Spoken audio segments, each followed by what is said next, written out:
Okay, good day audience, Assalamu alaikum. Today's class is linked to final account. This is Mustafa Mirchawala, your trainer, and today we'll discuss two latest questions of final accounts. But before moving on to final accounts, let me give you some basic revision of IS IFRS, some quick recaps of IS IFRS, which normally comes in final accounts. Okay, now in past, normally there was a examiner routine was they used to give one trial balance, and by using that trial balance you have to make one SOCI, Sushi and SOFP. SOCI, Sushi and SOFP, that was traditional format.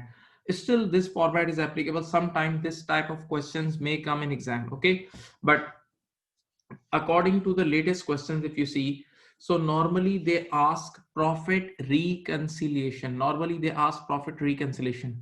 That means you are already provided with unadjusted or uncorrected, or in other words wrong profit is already given in the question, and you need to do some adjustments, you need to do some adjustments, you need to correct that profit. Okay, so first of all, what you have to do in these questions, these type of question, from unadjusted profit to corrected profit, this is the first journey you have to do. Then secondly, sometime examiner asks Soshi and sometime they ask SOFP, or sometimes in requirement C, examiner asks the calculation of earning per share. I hope you remember IAS 33, IAS 33, earning per share. Okay, now let me start the class. You already know some standards which are very common in final accounts. The most popular standard is financial instrument. Financial instrument is very common in your final accounts topic. And what areas may come? The first of all, the very common wholesale area is amortized cost accounting.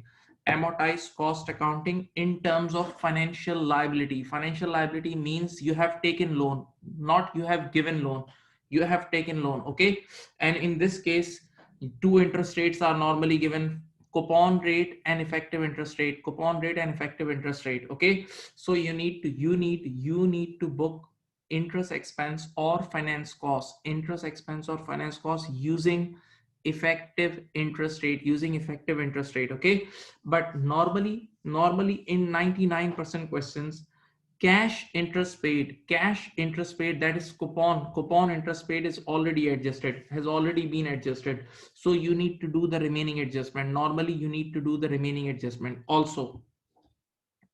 In some also in some questions sometimes the examiner ask about the issue cost treatment. Examiner already did wrong treatment of issue cost, and they need you to correct that treatment. They need you to correct that treatment. Now wait, you hope you remember the treatment of issue cost. Wait, you have taken loan for 5 years. You have taken loan for 5 years. That means this loan is going to benefit you for 5 years. So now whatever cost you are going to incur, whatever cost you are going to incur for this loan, you need to spread, you need to amortize, you need to spread that cost out over the life of the loan. So so in order so sometimes at the time of issue of loan notes, you incur some issue cost, so just think, why did you incur this issue cost for this loan, for to take this loan, and this loan will benefit you 5 years. This loan will benefit you 5 years, not just 1 year. So obviously this issue cost must be spread over the life of loan. This issue cost must be spread over the life of loan, right? But what examiner normally does, they book issue cost immediately in P&L, complete issue cost in admin expenses, complete issue cost in admin expenses now. So that's the wrong treatment, so you need to reverse it. You must spread issue cost over the life of loan. You must spread issue cost over the life of loan, not on the same day. Okay, I hope you remember, there are some questions like this, like dune in your exam kit. There is a question dune, and one or two more questions in which examiner has done the same mistake, right? Okay, so be careful with this issue cost thing. You need to spread the issue cost over the life of loan. Then one one more area, I will also teach you this area, convertible loan note area. Very routine and very cash marks, very cash marks. Convertible loan note area.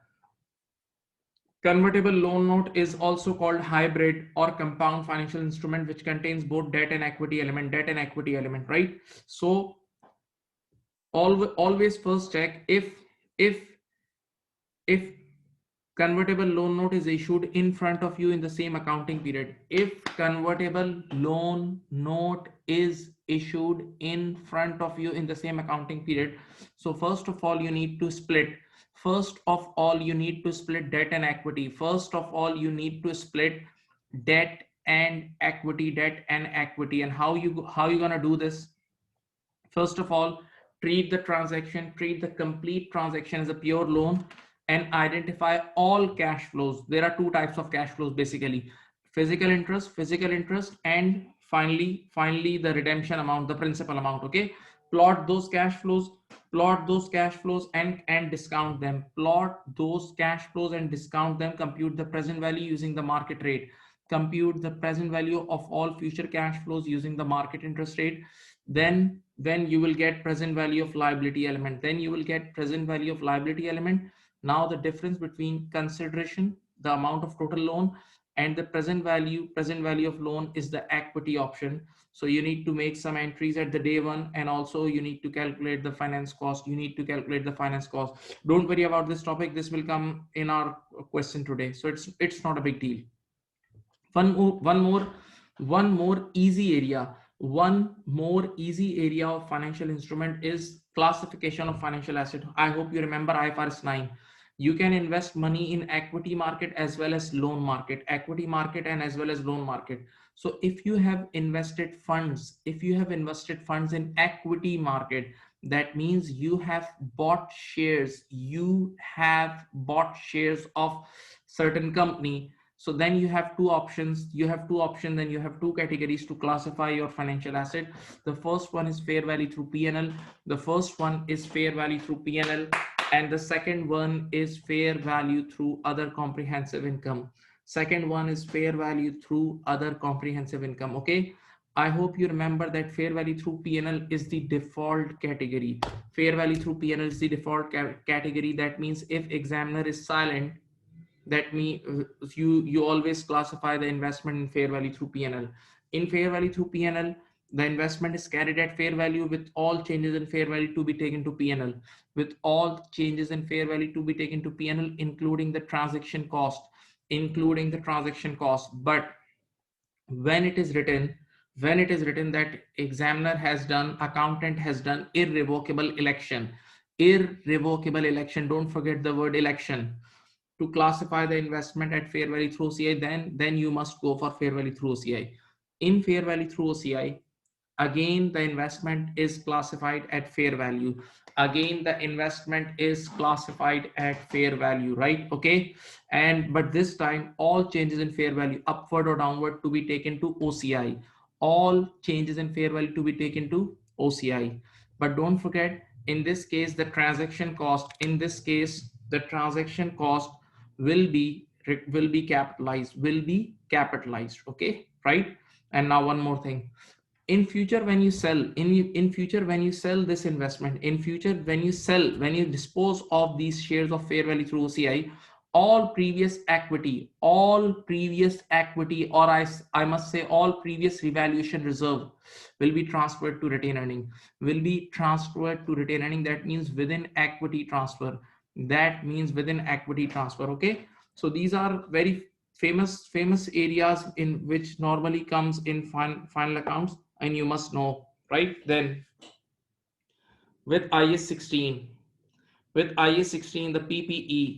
PPE, property plant and equipment, you must remember the revaluation issue. I hope you remember there are two measurement models. The first one is cost model and the second one is revaluation model. Okay, so definitely there is an option, you pick one model when you buy the asset. But in the examination, you will be ready made given which model is being used. Okay, so don't worry about it. Now with the revaluation, model, always first try to point out, the date of revaluation, in the question. And there are few cases related to this. Sometimes examiner revalues the asset at the beginning of the year. Sometimes examiner revalue the asset at the beginning of the year. So in that case, you first revalue the asset. At the beginning of the year, and then you calculate this year depreciation. According to the updated market value. Second case, sometimes examiner revalues the asset at the mid of the year. At the mid of the year. So what you do, first half year calculation is calculated using the old style. First half year depreciation is calculated using the old style. Then at the mid of the year you do revaluation, and the remaining half year and the remaining last half year depreciation is calculated using the updated style, using the updated market value style. Okay, right? And the third and the easiest, the most easy peasy case, revaluation is done at the end of the year. Revaluation is done at the end of the year. How we do it? Now that means the whole year has been passed. So simply calculate the depreciation for the year using old style, using complete depreciation using old style, and then do revaluation at the year end. Then perform revaluation at the year end. Now there is a question, sir, is this necessary? Is this mandatory? To make entries? Is this mandatory to make entries of revaluation in the question? No, even examiner don't make it. So it's your choice. If you want to make it, your wish. It's not mandatory, right? Now, then do remember the issue of self constructed assets. Sometime you construct asset for yourself, sometime we construct asset for ourselves, for our future property, plant and equipment use. Okay, so in that case you will capitalize all normal cost. You will capitalize all material, labor, overhead, all normal cost you will capitalize during the production. But don't forget, if there is any abnormal cost, you are not supposed to capitalize it. That abnormal cost will be charged in PNL, or in many cases cost of sales. That this will be charged in cost of sales. Okay, right? I think this is very famous type of adjustment. I forgot the name. It's from Keystone. Yes, I think there is a past paper question, Keystone. So normally when you are doing construction, and when you are incurring labor, material or overheads for the construction of that building or warehouse, so that cost you need to capitalize. That means that cost you need to record as an asset. But sometimes examiner do it intentionally to check you. They book all these costs in cost of sales. Means like they expense it out immediately. So that's an error. You need to correct it. You need to recapitalize it. I'm sure there is a question, Keystone. In that question they have done this. One more very old question, Harrington. One more very old question, Harrington. In that question they have also done the same error in adjustment number 2. Okay, so be careful with this thing, that only abnormal cost you can book in PNL. All normal cost should be capitalized if you are constructing asset for your own. Okay, then one more issue sometimes it also comes, and you must all F7 student must know this issue. This is compulsory disposal cost. See, look at the screen. This is compulsory disposal cost. I hope you remember, or sometimes we call it decommissioning liability. This topic is not only connected to IS 16 but also IS 37. This topic is not only connected with IS 16 but also IS 37 provisions, contingent liabilities and contingent assets. Okay, now listen. What happens sometimes, you in the question it is written that you have just acquired a mining rights, you have just acquired mining rights for next 10 years or 20 years, right? And there is a condition of government that whoever will destroy this mine, whoever will use this mine, whoever will consume this mine will incur a compulsory disposal cost at the end of the life, of mining. That means at the after 10 years you need to restore, you need to landscape, or you need to restore this site, and you have just signed it, so there is a present obligation for this, there is an obligating event for this. So definitely you need to book provision. So what you do, on the day one you make the entry PPE debit and provision credit. On the day one you make an entry debit PPE and credit provision, right? And obviously, just think over it, obviously you are liable to do this after 10 years, so that means this is an obligation which you need to pay after 10 years. So all obligations that are payable 1 year or after, you need to discount. All obligations that are payable 1 year or after, you need to discount. So hope you remember, boys and girls of F7, hope you remember that you need to do discounting. You need to do discounting. You need to do discounting for this amount. And then once you have done discounting, from the discounted value, you have to make this entry. And then you have to do unwinding of discount as well. Obviously, the interest rate which is used for discounting, the same rate you have to use for unwinding of discount. Okay. So in this type of question, you have to calculate interest expense, that is unwinding of discount. You have to calculate the depreciation of this thing. See, you need to calculate depreciation of this PPE. Okay. So don't forget to do all these things, and you must know all these things. And this is not difficult. Once you practice 2-3 questions, it will be very easy for you, right? Then if you come to IAS 37, if you come to IAS 37, in IAS 37, sometimes in some one question, unwinding of discount, the entry of unwinding of discount is interest expense debit and provision credit or liability credit. Debit, interest expense, credit, provision, or liability. Okay. So interest expense things goes to income statement, finance cost. Okay. And the liability is added up in the liability is added up is added up in the opening balance of provision. Okay. Now in IS 37, I have seen in the recent past papers that they ask these areas. You know, sometimes we cannot book provision. In some cases, in some areas, we cannot book provision because IS 37 is very strict regarding the booking of provision. Look at here.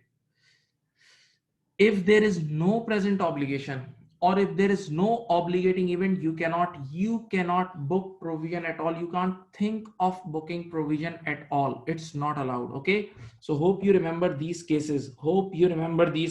Self-insurance, you cannot book provision for self-insurance. There is a question in your final accounts, MOBI, MOBY. In MOBI question, examiner has booked self-insurance provision, which is not allowed. There is no present obligation because no accident or no bomb blast has been done, so there is no obligation of self-insurance, so you cannot book provision for self-insurance. So if you need to practice this thing, MOBY adjustment number 2 or 3 is excellent for this. Okay. So no more provision for self-insurance. Then no more provision for part replacement. For example, you bought a big machinery today, or you bought a ship today, and there is a spare part, there is a spare part in that ship or in their aircraft which you need to replace after every 3 years, which you need to replace after every 3 years. Now the 3 years, now the question is, can we book, can we book provision for that? Can we book provision for that part replacement thingy? No, no, no, no, not at all. Why? Because we don't have any present obligation. We don't have any present obligation. Why? What's the logic? There is a possibility, there is a possibility you sell the whole asset after 1 year.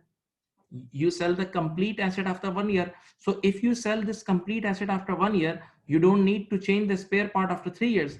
So that's not a present obligation. Okay. So now after the introduction of IS 37 in the world, you cannot or we cannot book provision for part replacement. So sir, what have you have to do? The part replacement thing, the part replacement thing is should be treated like complex asset. Complex asset, I hope you remember the complex asset area in IS 16. Complex asset is an asset which has different components with different useful life, different components with different useful life. So component each component will be depreciated separately on its own life. Each component will be depreciated separately on its own life, right? Like airplane, like ships and all, right? Now future operating losses, yes, yes, yes, I hope you remember, and this has already been tested. This has already been tested. You cannot book, you cannot book provision for future operating losses. You cannot book provision for future operating losses. You cannot book provision for future operating losses. Future operating losses. Why? Just think. I'm saying that next year I will have big losses in my business. So I'm booking a provision for that. No, it's not allowed. Why? Maybe before next year I just simply close my business. Before next year I simply close my business. So that means that event will not occur. Will not occur, right? So there is no present obligation of future operating losses. So you must know all these areas. These are very famous areas which examiner routine asks. Now, one positive thing or one good news for you students in for F7 final accounts, especially if you see last 10 years, 15 years past papers, you will see many transactions they are repeating after 3 years, 4 years, right? Many transactions like financial instrument is very routine. Convertible loan note after every 2 or 3 years, same, or even after 2 attempts, they test this thing. Okay, so don't worry about final account, it's very routine area. There is a question here.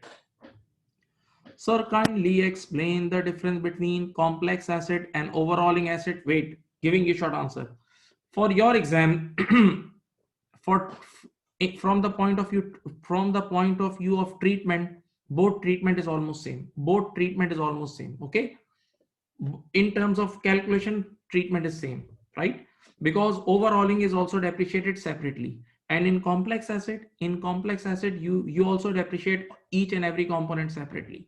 So in terms of calculation the topic is same. Yes. Now you all know that the conditions of booking provision is 3 conditions: present obligation, probable outflow. Probable means 50% plus chances. Probable means 50% plus chances. Probable means 50% plus chances, right? Okay, so in that case, listen, it happens in one question, I think. Candle, yes, candle. There were only 20% chance in the question. It was written there was there are only 20% chance of outflow, and still the examiner booked the provision. So it's wrong. You cannot book. The criteria is 50% plus chances, means probable chances. The criteria is 50% plus chances, means probable chances, right? So you cannot book provision in such case, right? You need to reverse it if examiner has booked. One more thing, for unavoidable legal costs we need to make provision irrespective of the outcome. Yes, in some in court cases in court cases, sometimes lawyer says you, sir, there is a just 20% chance that you will lose the case. Lawyer says you, sir, there is a 20% chance, there is a 20% chance that we'll lose the case. There is a just 20%, that means no provision. But one more thing, lawyer told you, sir, whatever will be the outcome, positive or negative, you have to pay my fees. Sir, you have to pay my fees, whatever will be the outcome, you have to pay my fees, plus you have to pay the legal fees of stamp duties and all. So this is what we call irrecoverable or unavoidable legal cost, and this must be booked, irrespective of the outcome. This must be booked irrespective of the outcome. Okay, now the question is, sir, is there any past paper for this? Yes. The name of that past paper is candle. The name of this past paper is, I think, candle. Okay, so you can see these two transactions in there. No, there is a question. If the chances are 50% plus, then you book provision, and if the chances are less than 50% and more than 10%, like possible, then we make contingent liability disclosure. Okay, thank you. Now, one very famous adjustment of final account, very famous and very routine adjustment. Normally, I have seen in my whole career, many students, they just memorize it. Because this is almost same in every question. And that is related to IS 12 income tax. What examiner asks you, in income statement after PBT, you have to book tax expense. In income statement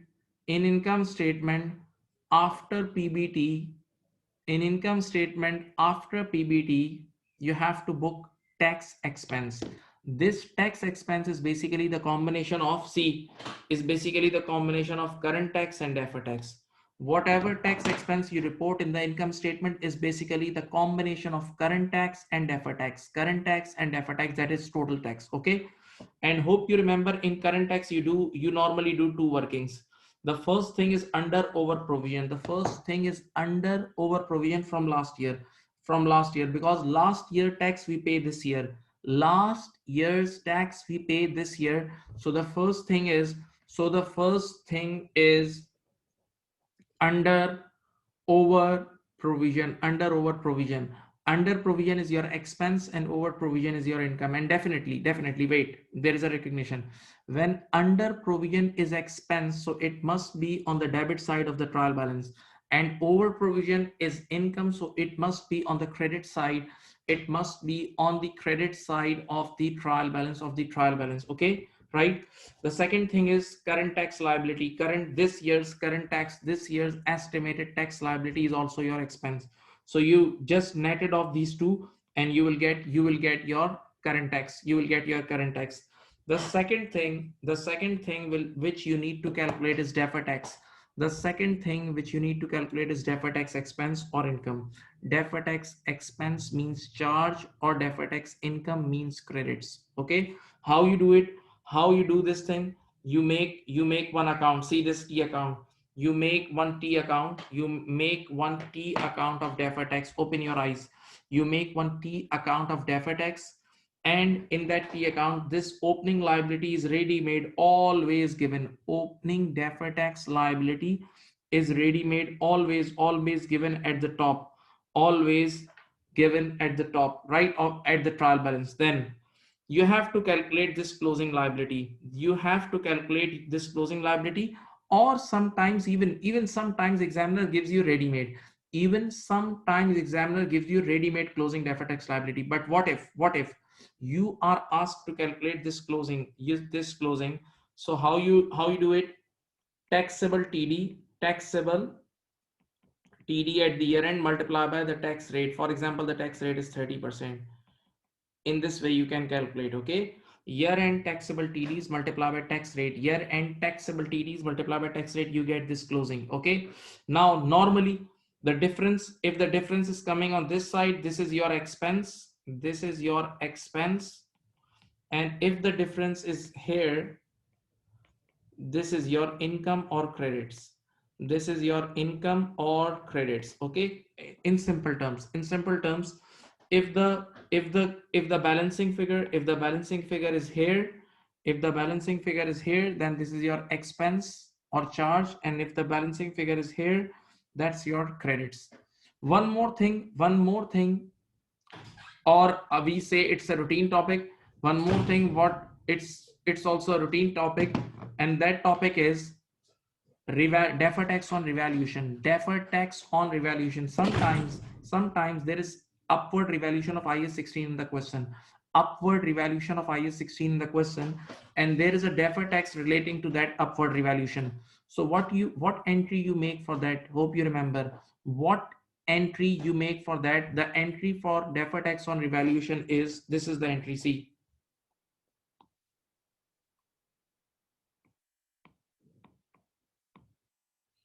Revaluation reserve debit and deferred tax liability DTL credit, revaluation reserve credit, and deferred tax liability credit. See, the entry for deferred tax on revaluation is revaluation reserve debit and deferred tax liability credit.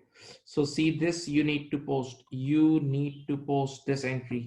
You need to post. You need to post this entry. You need to post this entry, right? Okay, and then you need to calculate the balancing number of P&L. Then you need to calculate the balancing number of P&L. Then you need to calculate the balancing number of P&L. Okay. Okay. Now, for the working point of view, you have to make this packet. This is the total tax packet. This is the total tax packet. This is the total tax working. How many things? Maximum three things come in this total tax working. The first thing is estimated current tax liability. Estimated current tax liability. Okay, ready made given in the adjustment. Number two, from the trial balance, you have to pick one of the two things. Either you will be given under provision. If under provision is given, that's your expense. If over provision is given, then that's your income. See, you will deduct it. You will deduct over provision. If over provision is given, you need to subtract it. Okay, add under provision and less over provision. Now this thing is your current tax. Okay, now for deferred tax, if you get a deferred tax charge, see here, if you get a deferred tax charge, you need to add it, and if you get deferred tax credits, you need to subtract it. Finally you will get your total tax expense. Finally you will get your total tax expense. Now look at the screen carefully. Which thing will go where? So first of all, this current tax liability, this year current tax we pay very next year. So this is your current liability at the year end. This is your, my dear student, this is your current liability at the year end. Okay, this total tax expense will go in income statement, that is SOCI.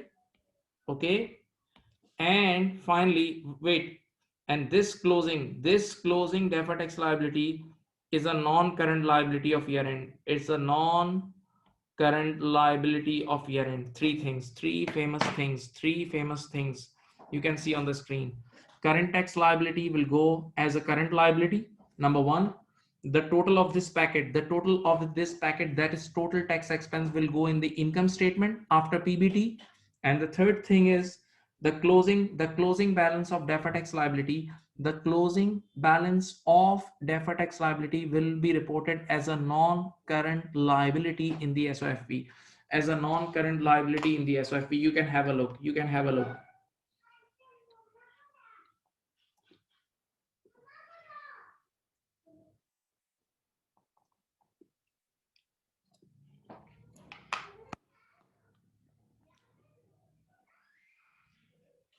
Now, one more standard which is very famous and very and tested on routine basis is IFRS 15, revenue from customer contracts. Okay. Now, sometimes examiner may test this area stage 3, and that is related to significant financing component, significant financing component. Now, what is this? You might have seen many MCQs, OT cases, even final accounts as well. What is this? You sold the goods. This date is C. This date is 1st January 018. 1st January 18. You deliver the goods now. You deliver the goods to your customer now, and you told them to pay after 1 year. Or you just think, I just taught one student now. I provided the services now, and I told my student to pay me after 1 year. So there is a significant gap between the delivery of goods and the actual cash payment. So we need to discount. How? See, for example, after 1 year you have to pay 110. After 1 year you have to receive 110. You have to receive 110, 110 from your customer. Okay, so what you will do, you will first calculate the present value. I hope you remember the discounting. Let us say I is equal to 10%. Interest rate is equal to 10%, and there is only 1 year gap. Interest rate is equal to 10%, and there is only 1 year gap. So if you calculate the present value of 110 using the discount rate of 10%, it will come as 100. So the first entry which you make, just think it's like credit sales. It's like boys and girls, it's like credit sales. Okay, so the entry of credit sales is debit receivable 100 and credit sales 100. Debit receivables 100 and credit sales 100. Okay, debit receivable 100 and credit sales 100. Now open your eyes and open your brain. Please use your brain. Whenever you do discounting, you need to do unwinding. Whenever you need to, the interest rate you use to do discounting, the same interest rate is we used to do unwinding. Okay, so 100 times 10% is 10. So there will be interest. Open your eyes. There will be interest income of 10, and you will increase the receivable. By 10. Now the students may ask, sir, we have studied that unwinding of discount is basically interest expense. And now what you are doing, sir, you are writing here interest income. Now wait, look at me. If you unwind the liability, you get interest expense. But if you unwind the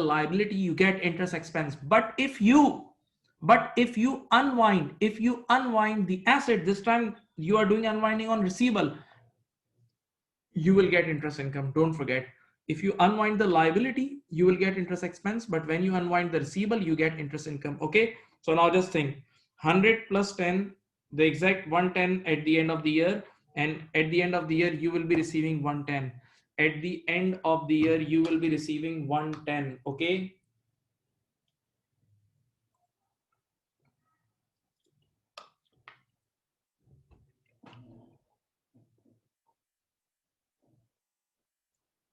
now open your eyes and look at it. Look at the case. Come on, don't waste your time.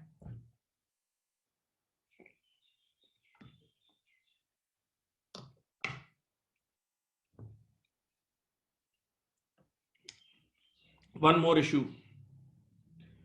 This is related to stage 4. Now wait.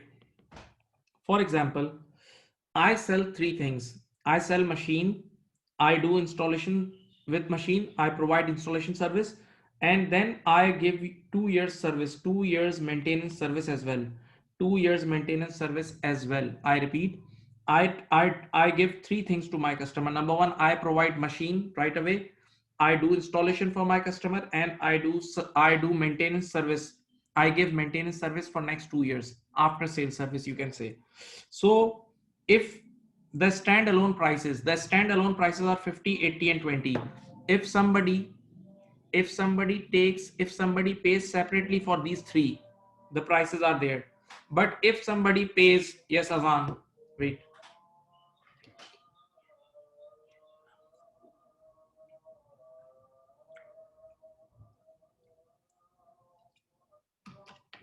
wait 2 minutes for Azan.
Okay, please.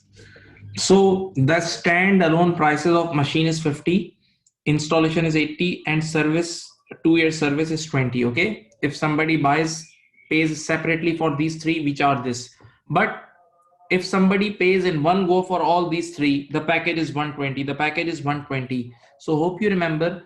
Now we need to apportion this 120 between all these three. We need to apportion all these three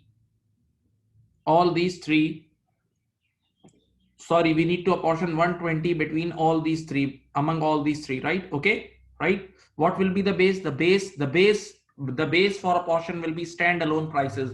The base for apportionment will be standalone prices of these goods. How? Wait, it's very basic maths. 50 plus 80 and 20, see, add it. 50 plus 80 and 20 is 150. Okay, so now let's make the fraction for the first. For the machine, 50 upon 150 into 100. 50, come on, use your calculator. 50 divided by 150 into 100, it makes 33.3% for this. Okay, then 80, see 80 divided by 150 into 100, do it. 80 divided by 150 times 100, 53.3% for this, and then 20 divided by 150 into 100 is 13.3%. Okay, so now what you will do, you will apportion. If you want to calculate the revenue of machine, if you want to calculate the revenue of machine, the revenue for machine is 120 times 33.33%. I think it's 40. The revenue for installation is 120 times 53.33%. Let me check. 120 times 63.96 or 64, and for 2 years service, it's 120 times 13.33%. 120 times, it's, I think 64 plus 40 is 104.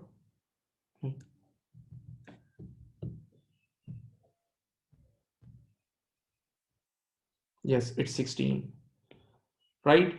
So that's how you apportion the revenue. Now, one thing, quick thing regarding stage 5. One quick thing regarding stage 5.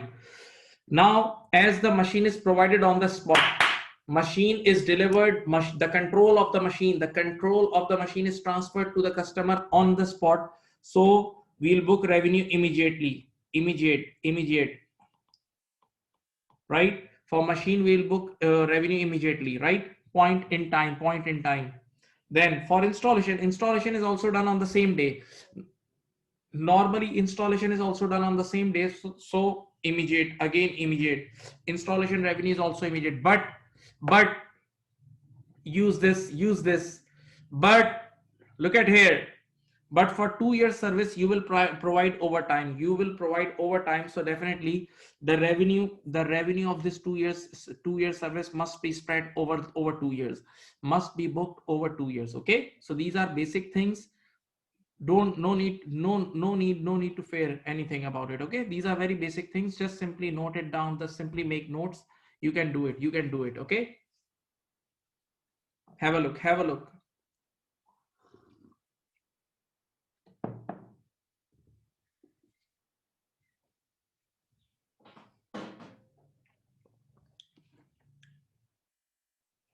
Now the last thing regarding this quick revision is construction accounting. For construction accounting, there is one key thing. For construction accounting, there is one key step. The first key step, sometime even I say this is the king step. Always check that the contract is in profit or loss. Always check the contract is in profit or loss. The contract is in profit or loss. And for this step, you need to use total numbers. Total revenue less total estimated cost. Repeat. For construction accounting, the first step is always check the contract is in profit or loss. And for this purpose, use total figures, means total revenue less total estimated cost. Now wait, how do we calculate total estimated cost? There is a formula for this as well. Total estimated cost equals cost incurred to date plus cost to complete. Don't forget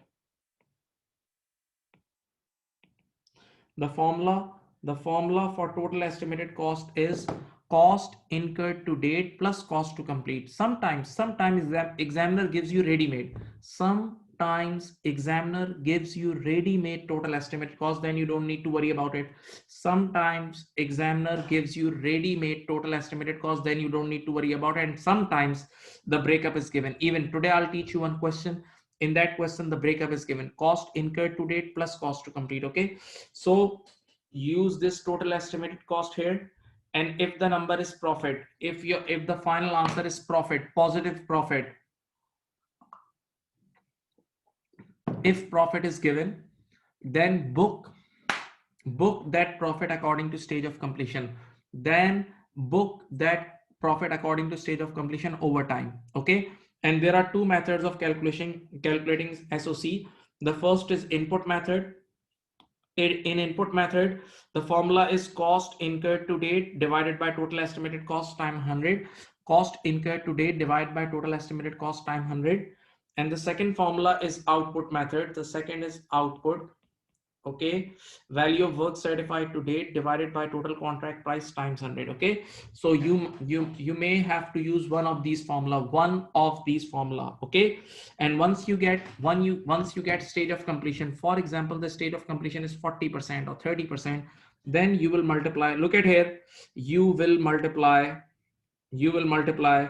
these revenue by 30 and this total estimated cost by 30. So you will get the P&L for the year. You will get the P&L for the year. Even I will teach you how to do it in this at today's lecture.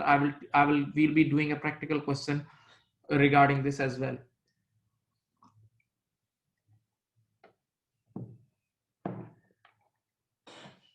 Okay, so this is the income statement thing. This is related to the income statement thing. Now you may ask, sir, you just told always this is the king step, always check the contract is in profit or loss. So I've just discussed you the case of profit. If profit is expected, then book it according to stage of completion. What if there is a loss? What if there is a loss? If loss is expected, then book full loss immediately. If loss is expected, then book full loss immediately. Prudence. Okay, right?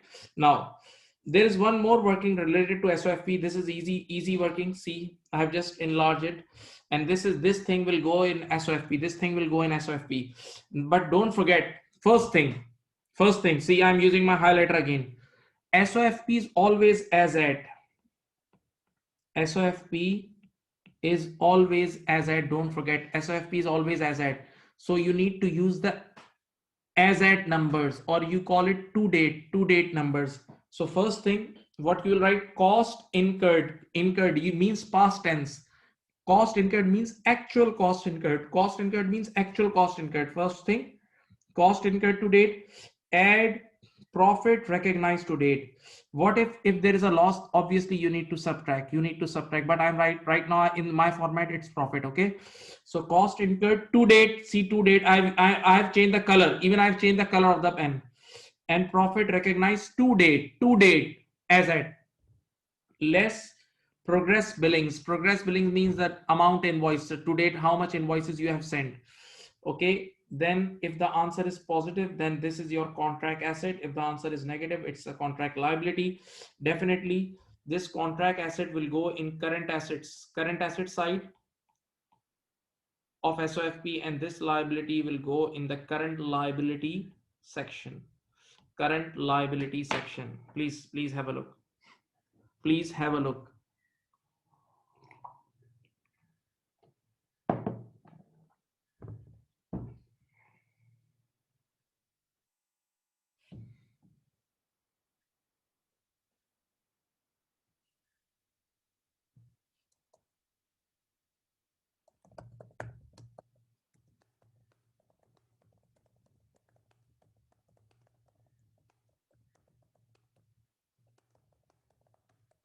Okay, dear students, now we'll start the question, the first latest past paper. But before we start this question, we'll take a 6 to 7 minute short break, and then we'll continue. Okay, okay, so stay tuned. Thank you.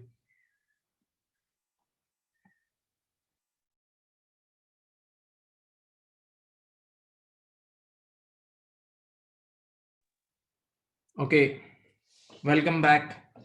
Uh, I've already sent you the question on WhatsApp, or you can also take it from the ACCA website, or you can see on the screen as well. Okay, so that's not an issue. Even you can take the pic from here.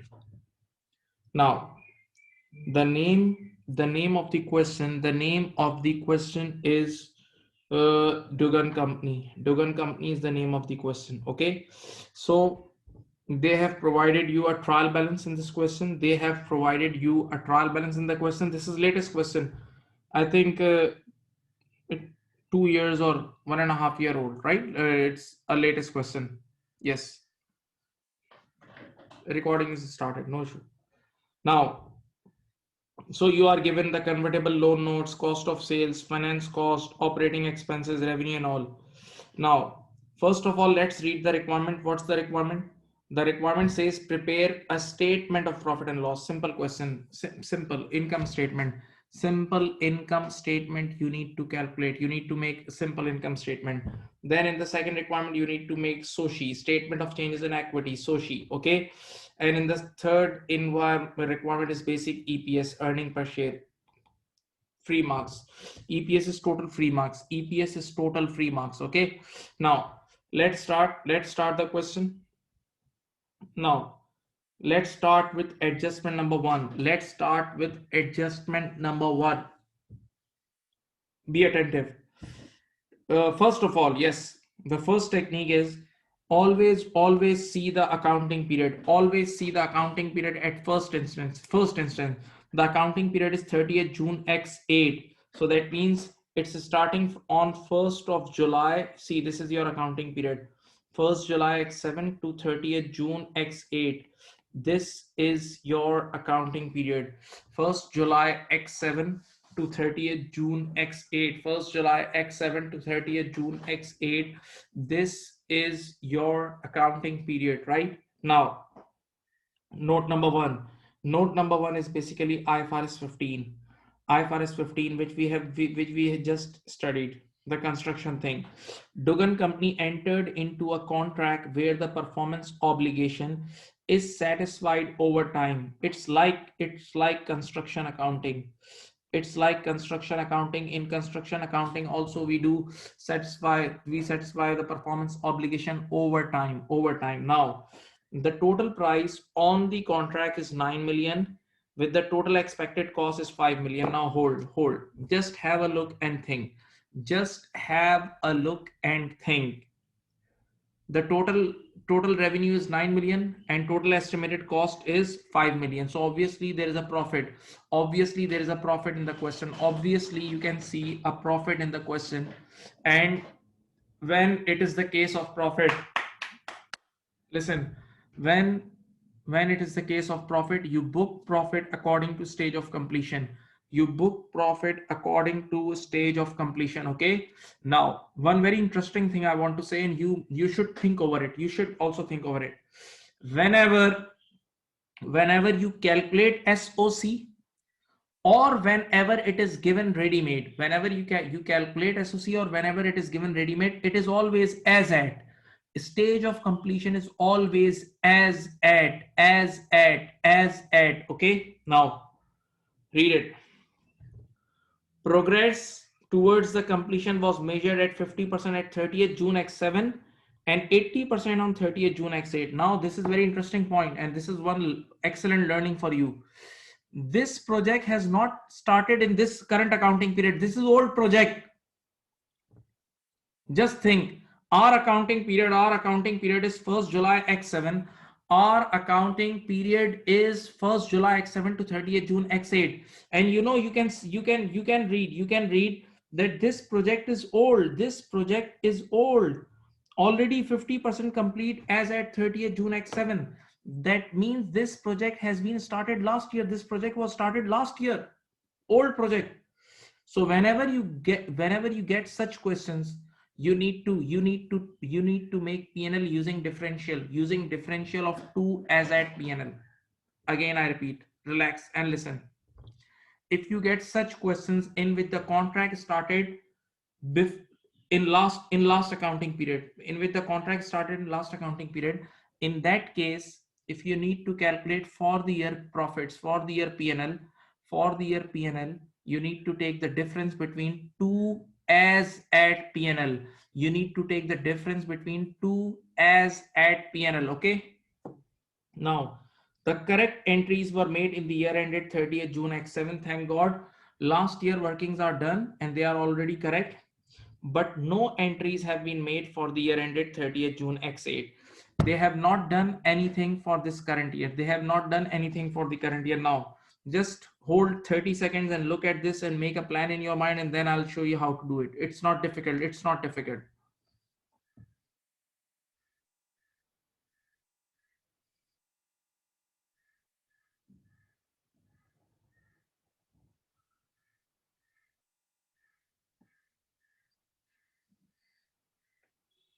Now,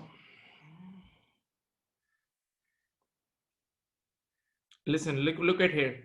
I've made easy sketches for you so that you can feel that question in your mind as well. See, this is our accounting period, this is your accounting period, and this is last accounting period. This is last accounting period. Till the last year, till the last year, the SOC was 50%. SOC was 50%. So whoever was the accountant at last year must have made this P&L last year. See, 9 millions time 9 million was the revenue. 9 million being 9,000. Okay. Now I've just used that complete 9. Okay. But in the exam, you have to use 9,000. 9 million times 50% is 4.5, and 5 is the total estimated cost. 5 was the total estimated cost times 50% is 2.5. So this P&L has already been made last year, and this 4.5 and 2.5 has already been booked. This 4.5 and 2.5 has already been booked last year, as at last year. Now let's come to this year. By the end of this year, 30th June X8, the SOC is 80%. By the end of this year, the SOC is 80%. Now let's make as at P&L. As at P&L. So this is the as at P&L.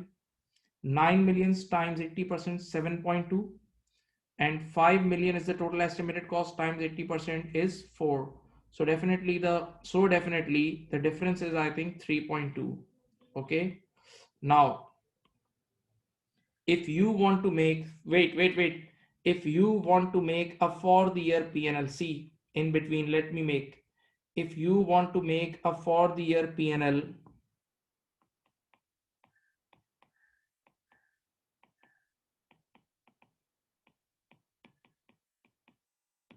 look at here.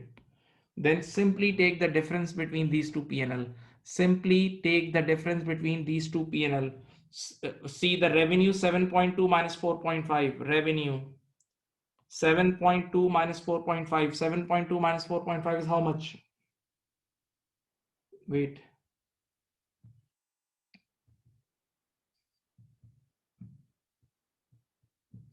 It's 2.7, or you call it 2700. It's 2.7, or you call it 2700.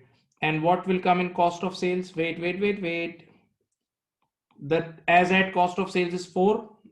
As at 30, the total cost of sales as at is 4, and the last year we have already booked 2.5. So 4 minus 2.5 is 1.5, which is 1500. So tell me, this is the for the year profit. This is for the year profit, and let me use the highlighter. Wait, this year P&L we have to make. This year P&L we have to make. Okay, so in the income statement, we'll adjust in sales revenue, we'll adjust 2700. In the income statement, in the income statement, we adjust sales revenue of 2700, and we adjust cost of sales of 1500. In the income statement, we'll increase the existing sales revenue by 2700 and the existing cost of sales by 1500. Okay, so automatically this profit will be adjusted. Now there is one question, sir, why don't you work for SOFP now? Why don't you work for SOFP? Hope you remember the contract asset or contract liability thing. Hope you remember the contract asset or contract liability thing. No need to do it. No need to do it, because go and check the question requirement. I have already sent you the question.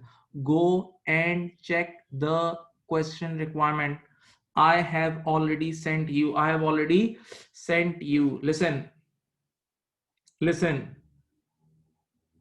In the question, it is clearly written no SOFP is required. No SOFP is required. So no need to do work for SOFP. And also the data is also not given.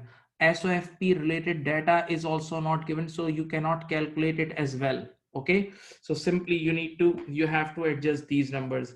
You have to adjust these numbers in the income statement. You have to adjust these numbers in the income statement. And now with the practical thing, just write, you should also write a little bit theory. As the contract started last year, that is before 30th June X7, that's why we need to take difference between two as at PNL, between two as at PNL. Okay, so you should guide this as well.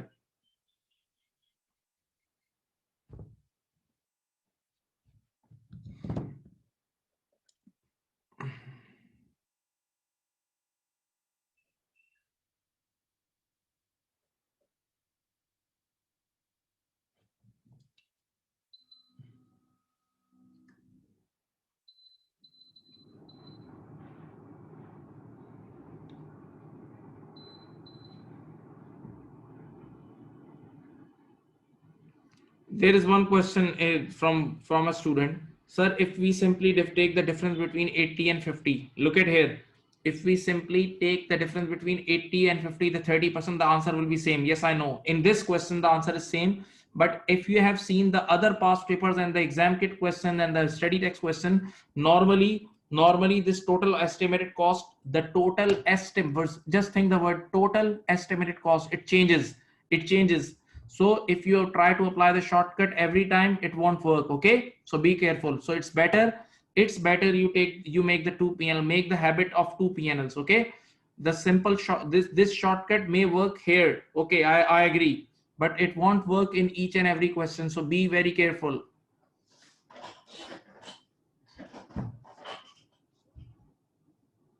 If you understood the question, if you understood this part, come on, hit me a message on the chat box. Come on, quick.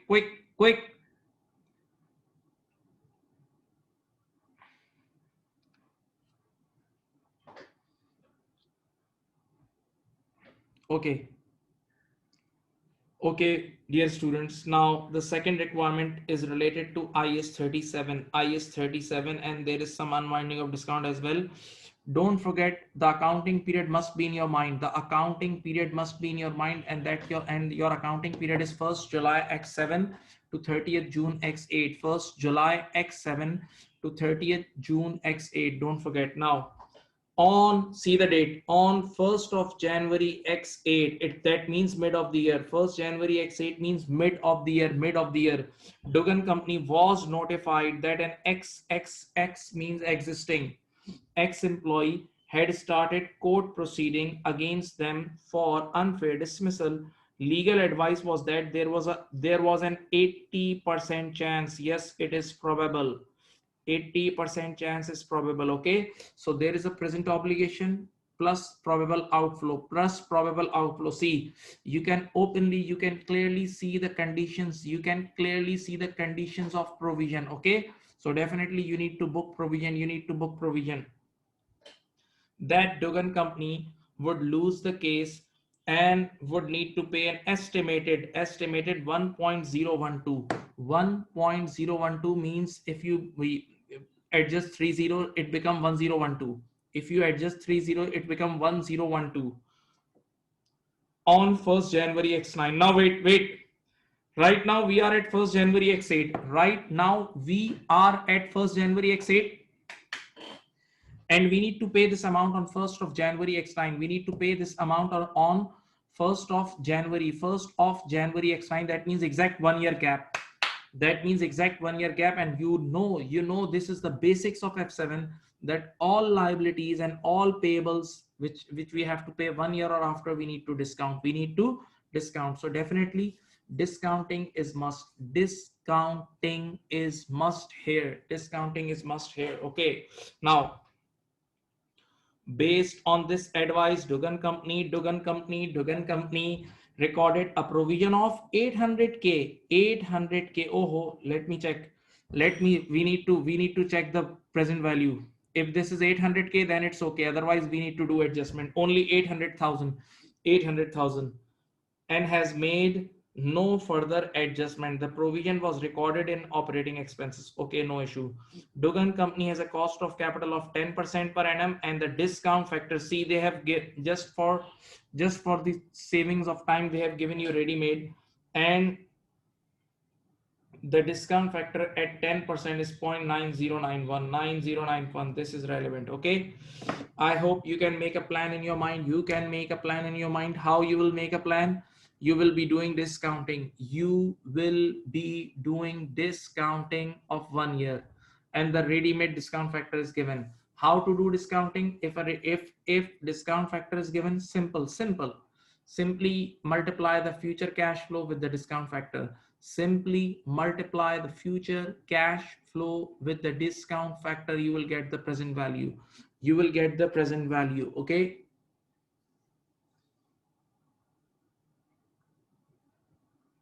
Now let's do it. Okay. Come on. I have just written one or two lines. According to IS 37, provision is needed, but as the payment is after 1 year, that's why we need to discount the amount. Now, the amount was, my dear student, the amount was 1012. 1.012 means 1012. Okay, and we are right now we are at 1st January 8x8, and this amount is payable at 1st of January x9. So exactly that there is a gap of 1 year. Okay, so let's do the discounting. 1012 is the future cash flow times the discount factor 0.90, times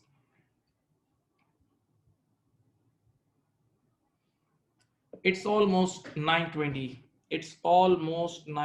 Okay, so we should have made the provision. Of 920k. But we just read the question, and I've already sent you the question. Keep the question in front of you on another screen. Examiner has only made the provision of 800. Okay, they have made the provision of 800, but the real amount, the amount which should be used, is 920. So definitely we need to make an extra provision of 120, as only 800k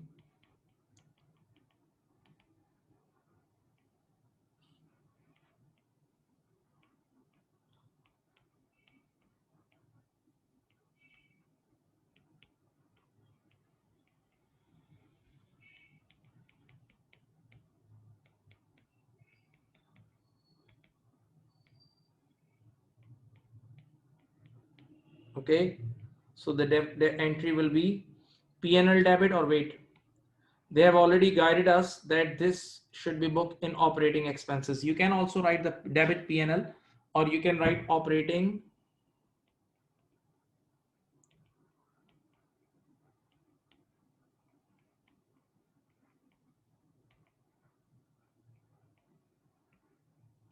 okay, operating expenses debit and provision credit.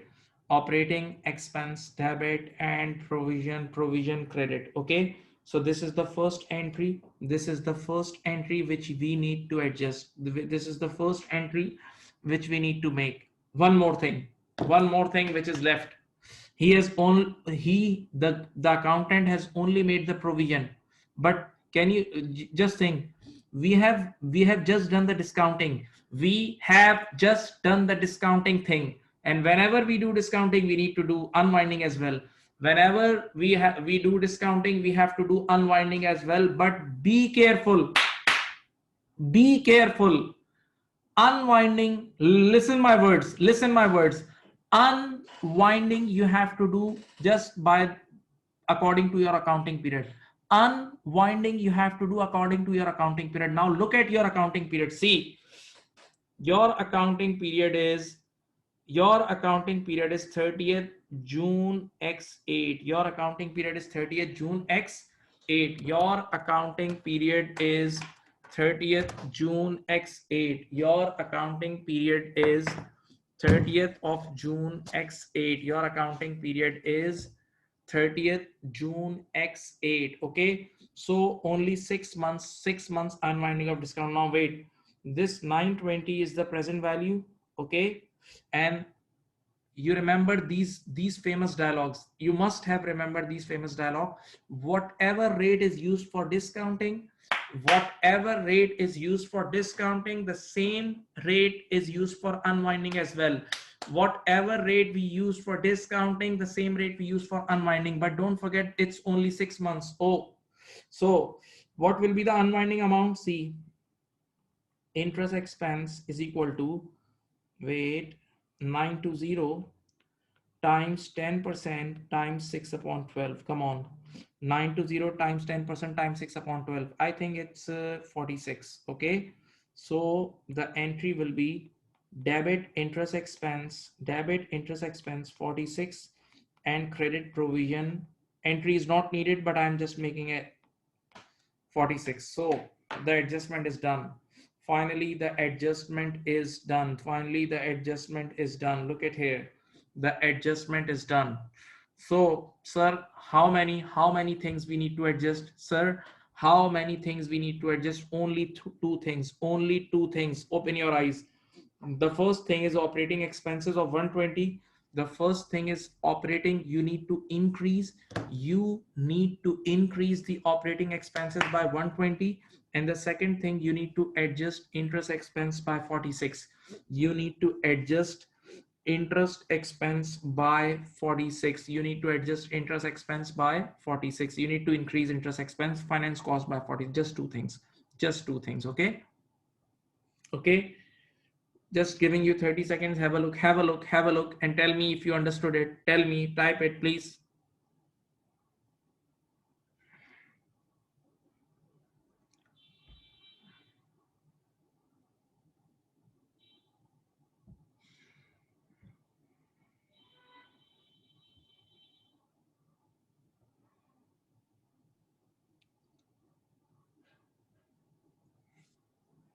Now,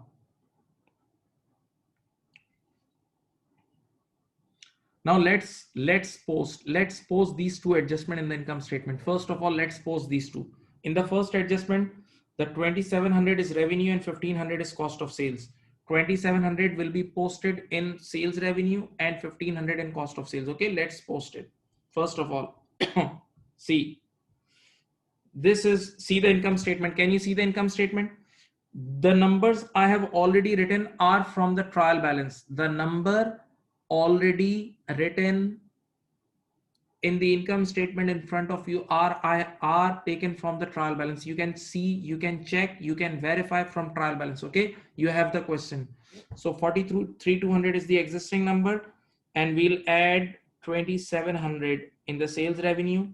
We'll add 1,500 in cost of sales. Okay, then we'll add 120 in operating expenses. Adjustment number two, 120, we need to increase the operating expenses, and 46 in the finance cost. See, I have posted I have posted I have posted these three things.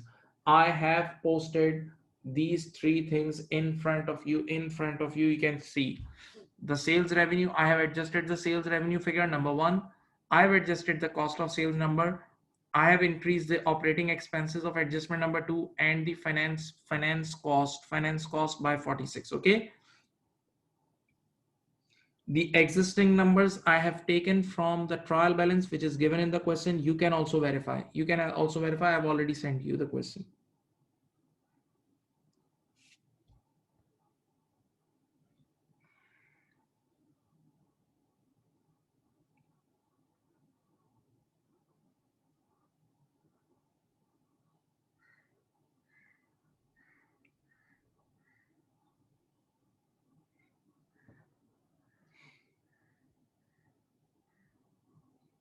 Now, let's move on to adjustment number three.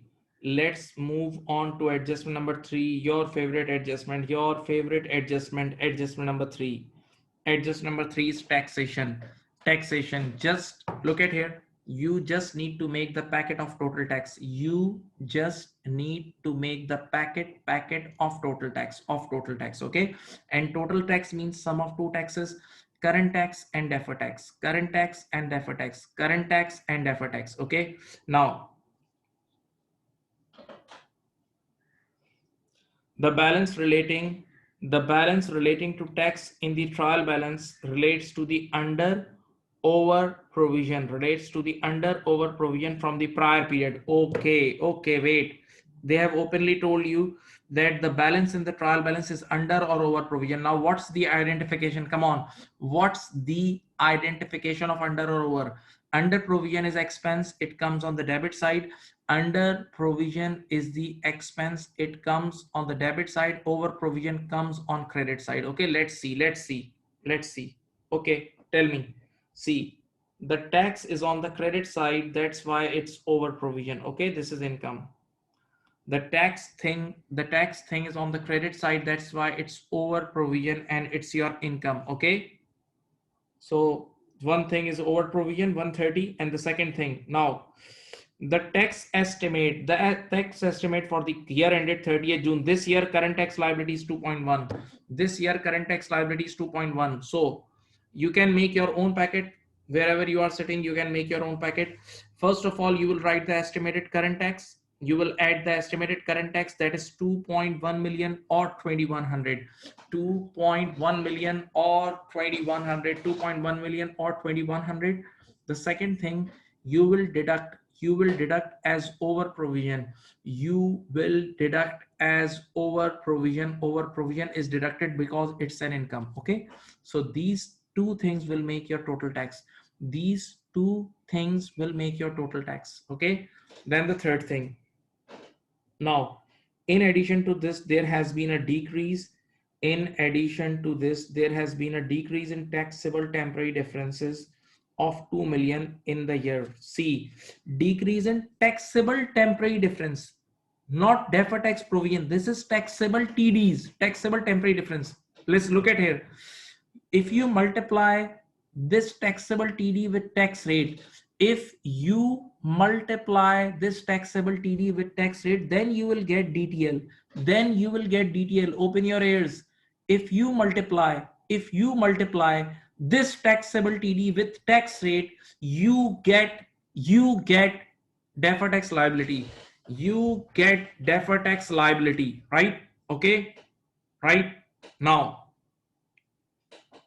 so the taxable TD are decreasing by 2 million. See, 2000 is the decrease in taxable TD times what's the tax rate? It's 25%.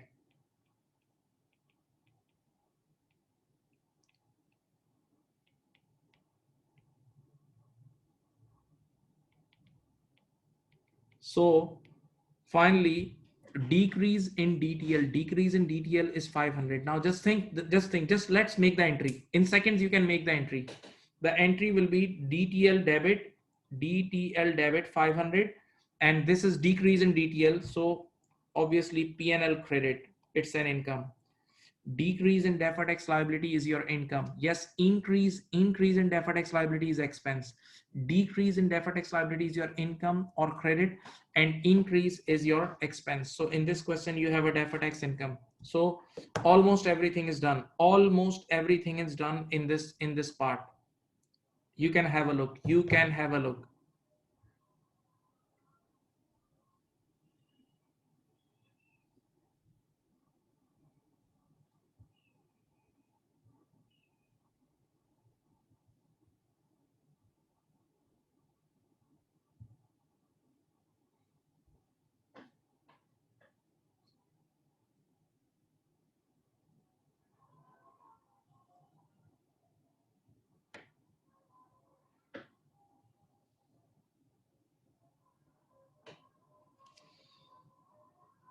Now let's write it.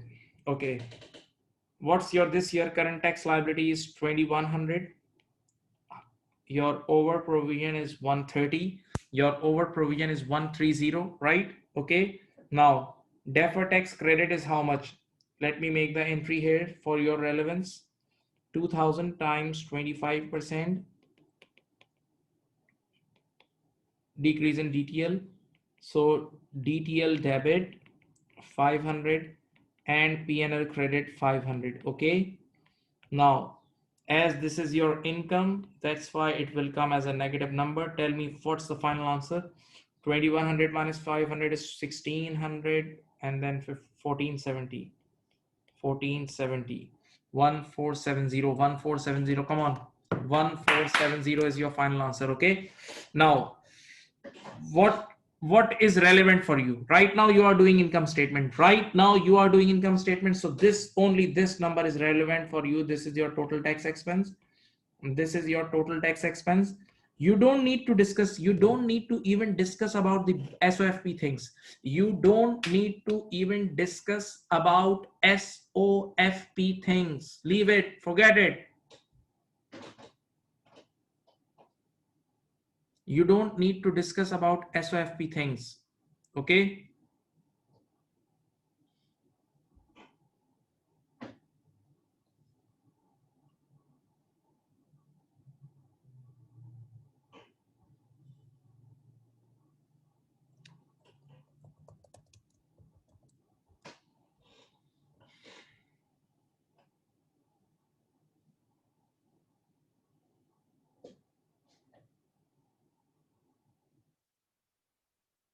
Okay.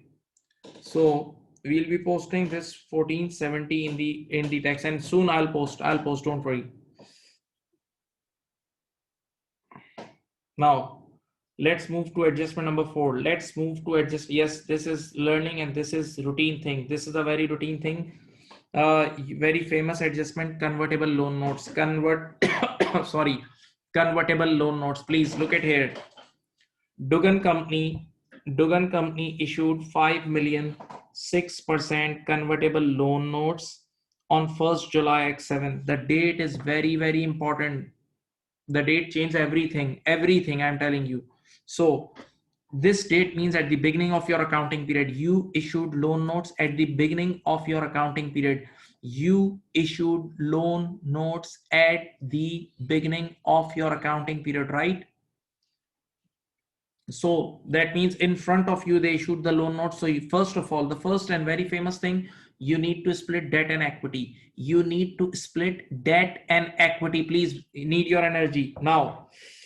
Then it is written, interest is payable annually in arrears. That means on the last day. On the last day, it's routine. These bonds can be converted into one share for every two. These conversion terms are not needed. This is only needed in EPS question. This is only needed in diluted EPS question. Right now, no relevance. Just read it. On 30th June X9, that means total 2 years. 1st July X7 to 30th June X8, and then 30th June X9. Only 2 years are involved. My dear boys and girls, only 2 years are involved. Similar loan notes without conversion rights incur interest at 8%. Okay, see, this is the market. 8% is the market interest rate, very relevant. Why? We have got the loan for 6%. We have got the loan for 6%, but in the market, the interest rate without these conversion terms are 8%. So definitely the difference of 2% is because of the conversion terms, because of that equity option, Okay. Now, Dugan Company recorded the full amount. See this. They have booked the complete amount in the liabilities and has recorded the annual payment made on 30.3 million in finance cost. This is very routine. In all, if you have done 10 questions of final account, this is routine. Normally, physical interest examiner already books. Examiner already booked physical interest, physical cash payment of interest in finance costs. So we need to adjust the remaining amount. We need to adjust the remaining amount. Don't worry. Now, these are the discount factors. So this is irrelevant. 6% discount coupon rate, irrelevant. Yes, this is relevant. You always do in your SOFP, all liabilities and all assets are discounting using market interest rate. in your SOFP, all assets and all liabilities are discounted using market interest rate. So once again, here you will be doing the discounting using market interest rate. So now what are the steps? What are the steps of to solve this? Look at me. The first thing, the the first thing is look at here. Treat this transaction as a loan. Treat this complete transaction as a loan, okay? And identify the cash flows. So how many cash flows you need to pay? Only two types of cash flow, the physical interest and principal amount. Interest and physical amount. Okay, look at here. 5 million is 5,000.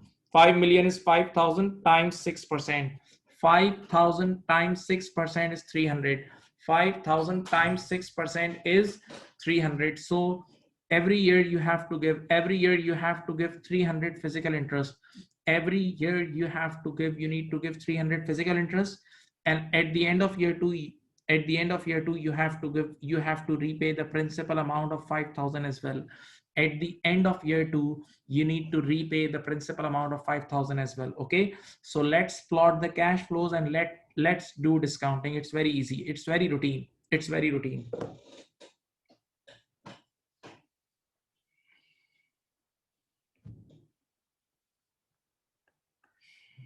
Okay, see, this is your accounting period, 1st July X7, and this is 1st July X8 and 1st July X9. So one interest here, and one principal here. Can you see the screen?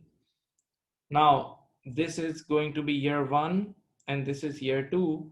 So at the end of year 1, only 300 cash flow, and at the end of year 2, 300 plus 5,000, 300 plus 5,000. Okay, let's do it. 300 times, you can also do it if you want to, 0.926. It's 277.8. Then you do 5,300 times 0.857, 4542.1. Okay, let's add it.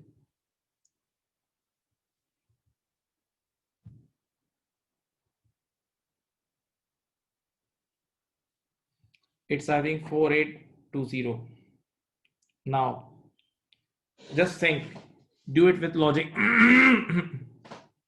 This is 4820. Now just think, if you treat this transaction as a loan, just from the investor's point of view, investor has invested 5,000 today.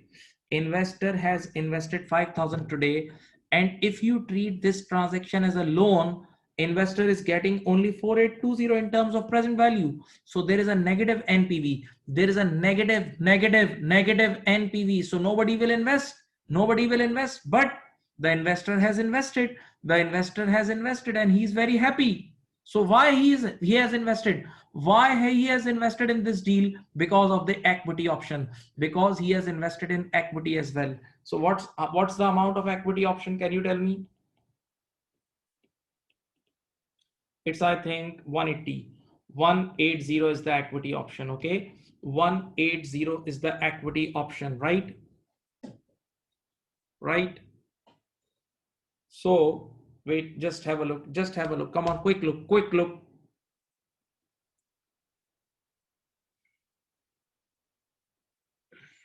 Now let's do accounting with using 3 steps. I hope you remember the basic accounting. What entry should have been made on the day 1? See, debit bank 5,000, the loan amount is 4820, and the equity is 180. This entry we should have made. The first entry we should have made, the accountant should have made. But go and read the question. What accountant actually did? He recorded the complete amount as a loan. He recorded the complete 5,000 as a loan. So accountant made the entry debit bank 5,000 and credit loan 5,000. Accountant made the entry debit bank 5,000 and credit loan 5,000. So now you tell me what should be the correcting entry. The correcting entry, you need to reduce the loan by 180, and you need to increase the equity option by 180. Now for your information, this is a change in equity. See, this is, you just look at here, you just issued a convertible loan note. You just issued in this current year a convertible loan note. This will bring a change in equity. This will bring a change in your total equity. So it will be reported in Sushi. This thing we need to report in Sushi, statement of changes in equity. This thing we need to report in Sushi, statement of changes in equity. Okay. Look at here. Look at here. The question is not over yet. Little thing is left. Little thing is left, and I'll teach you with double entries.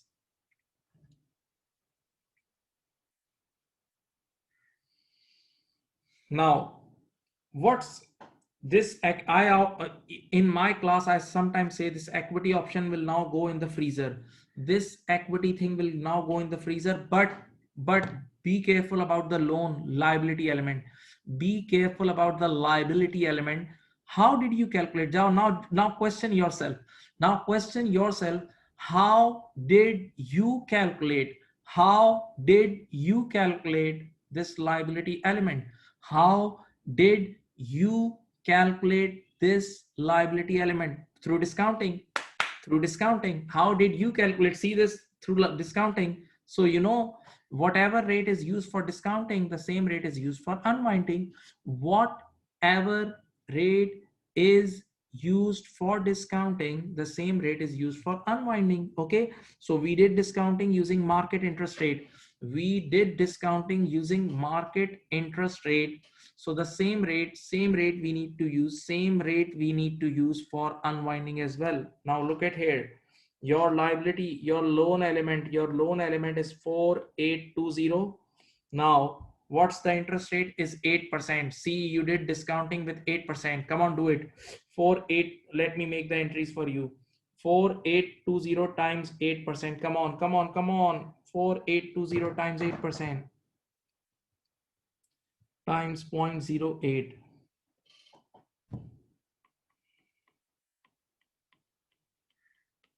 It's 386. I'm just doing round off. It's 386. Okay. Interest expense debit 386. What's the physical interest out of this? We have to pay 300 every year. And then the loan extra amount of 86 will be added in loan. This entry accountant should have been made. This entry accountant should have been made for interest. This entry accountant should have been made for interest. Okay. But what entry he did make? What entry he made actually? He only, look at the, go and read the question, go and read the question. He only made the entry of physical interest. He only made the entry for physical interest, that is debit interest expense and credit cash. Debit interest expense and credit cash. Now can anybody tell me what will be the correcting entry? Can anybody tell me what will be the correcting entry? Now this entry he should have made, and this actually he made. So the cash is already recorded, plus 300 is also recorded. So now the difference is 86. So the entry, the correcting entry, the adjusting entry is this now. Okay. So now that's the big picture of the question, of the solution. See, everything in front of you is solved. Only you need, look at me, only you need to adjust just two entries, the right tick one, the right one. I've just ticked. I have just ticked those two entries. Only you need to post those entries, and that's it, done. That's it. If you just post these two entries, your work is done. Your work is done. That's it. And one more thing, no need to post anything in SOFP. No, that means the loan thing, loan items you don't need to adjust, because you don't need to prepare SOFP in this question. You don't need to prepare SOFP in this question. Okay. So simply income statement and Soshi things. Sir, what are those things? Interest expense will be adjusted. Interest expense will be adjusted in income statement, and that equity thing, that equity option will be adjusted in Soshi. That's it. That's it.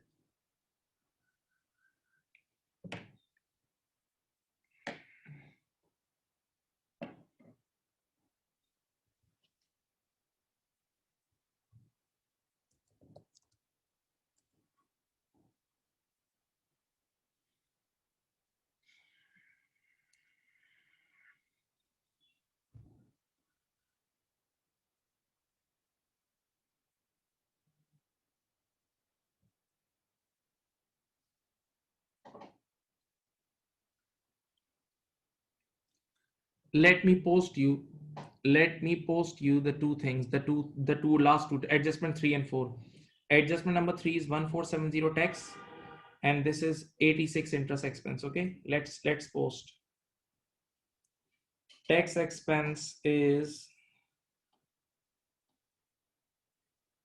1470, and you have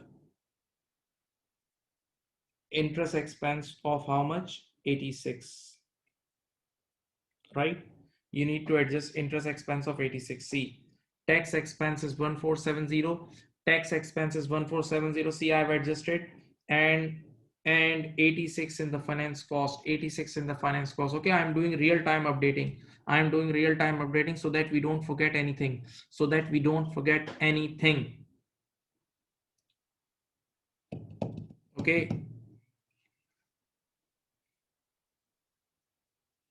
let's move to adjustment number 5. It's total learning because it's IS 23. It's IS 23. Okay, and if somebody wants to revise IS 23, it's on my YouTube channel.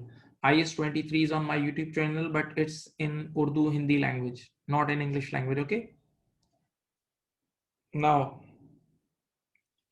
Dugan Company, Dugan Company began, come on, use your brain. Dugan Company began the construction of an item of property on 1st of July, 1st of July, the very first day of your accounting period. So the conditions of capitalization of interest has met. See, work should be started. Work should be started. Work should be started. Okay, and they have started the work, so the condition has met. From 1st July you can capitalize the finance cost. You can capitalize the finance cost if this is the qualifying asset. If this is the qualifying asset, then yes, you can capitalize the finance cost because the work has been started. Now I hope you remember the conditions. Which was completed, see, very important, which was completed on 31st March X8. That means after 9 months the project is done, the project has been completed. Now listen, the day you complete the project, from that day onwards you cannot capitalize the finance cost. You cannot record finance cost as an interest from that day. After that day, finance cost is simple in expense, is your interest expense. Okay, so according to this data you can only capitalize 9 months. According to this data you can only capitalize 9 months. That's it. Okay, be very careful. You cannot capitalize 12 months interest expense in this question. Now see what they have done. A cost of 32 million was capitalized. Okay, no issue. This included 2.56 million being see their words, being a full 12 months interest on a 25.6 million loan, 10%. This is wrong. This is wrong. Why did this guy capitalize 12 months interest? Only 9 months interest capitalization is allowed. Why? Because after 9 months the project is completed. The project is completed, and once the project is done you cannot capitalize any further. You cannot capitalize any further interest cost. So now just look at the adjustment and solve it. This 2.56 million means 2560. 2.56 million means 2560 interest, and this is for 12 months. This is for 12 months. So you can only capitalize 9 months. You can only capitalize 9 months, but this guy has capitalized total 12 months. So you need to reverse 3 months. You need to put 3 months interest in P&L. You need to put 3 months interest in P&L. Okay, so take out your calculator, just simply do it. 2560 times 3 upon 12. 2560 times 3 upon 12 will be transferred to income statement simply. 2560 times 3 upon 12 will be transferred to income statement, finance cost. That's it. This is the first solution. Now one more thing, only a brilliant guy can think. Only those guys who are not sleeping, they can think. See, Just think, and look at me. They have over capitalized, they have done some extra capitalization of finance cost. That means they have increased the value of their asset by mistake. They have increased the value of their asset by mistake. So now when they have increased the value of their asset, that means they have calculated extra depreciation as well. We all know when the value of asset goes up, the depreciation expense also goes up. So that means they must have depreciated extra depreciation. They must have booked extra depreciation in the last 3 months. Let's have a look. Dugan company also recorded zero point 0.4 million in operating expenses. Don't forget, representing depreciation. See, they are booking depreciation in operating expenses, so we will also adjust depreciation in operating expenses, okay? Because examiner has told us openly on the asset for the period from 31st March X8 to 30th June X8. Now what's the life? 20 years is the remaining life. 20 years is the remaining life. So two things I need to adjust for this adjustment. Just two things. Number one, the extra finance cost which they have capitalized, I will transfer that in P&L, number one. And number two, I will reduce the depreciation because they have overbooked the depreciation. They have overbooked the depreciation for that extra asset. That's it. Two things. 30 seconds you have to think over it. This is technical adjustment. This is not easy. And plus this is a non-routine IS. That's why it may be technical for students.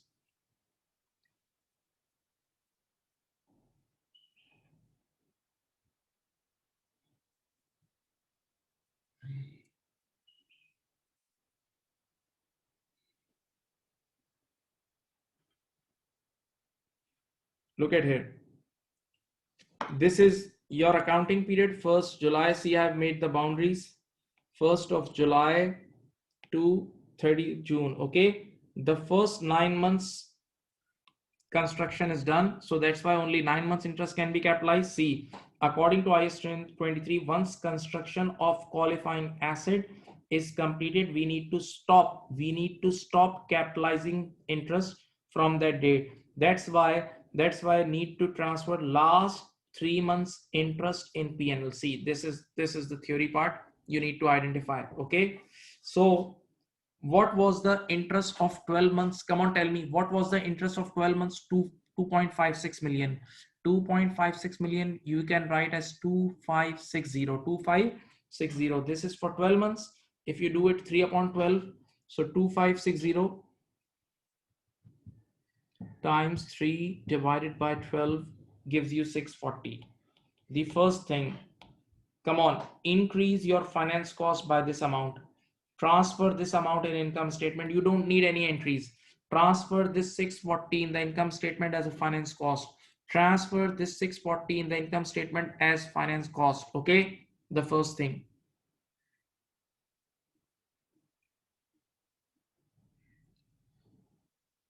Now the second thing, just use your brain and think over it. Now the second thing, please. When this stupid guy has increased the asset by 640, when this guy booked extra asset, extra capitalization, extra asset by 640, so that means on this 640 they must have booked extra depreciation. On this 640 they must have booked extra depreciation, which we need to reverse, reverse for 3 months. So now let's also, we need to reduce depreciation expense because accountant overcharged the depreciation expense. How? 640 is the extra asset amount and the life is 20 years. So if you divide 640 divide by 20, you will get 1 year depreciation. 640 divide by 20 years, you will get 1 year, but they have only booked 3 months extra. They have only booked 3 months extra.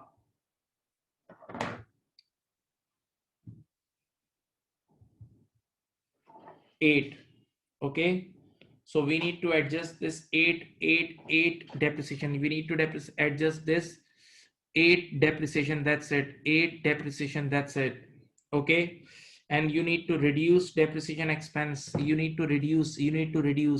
And they have clearly told you that depreciation expenses are adjusted in this question. Depreciation expenses adjusted in operating expenses. So simply decrease the operating expenses by 8. That's it. Have a look. 30 seconds. Come on. 30 precious seconds. 30 precious seconds. You can see the question.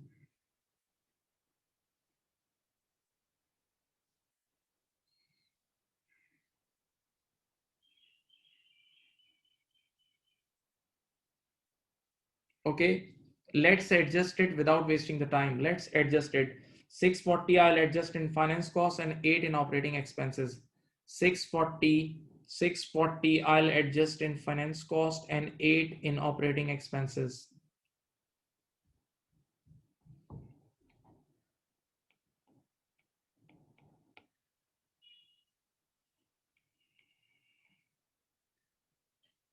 Have a look.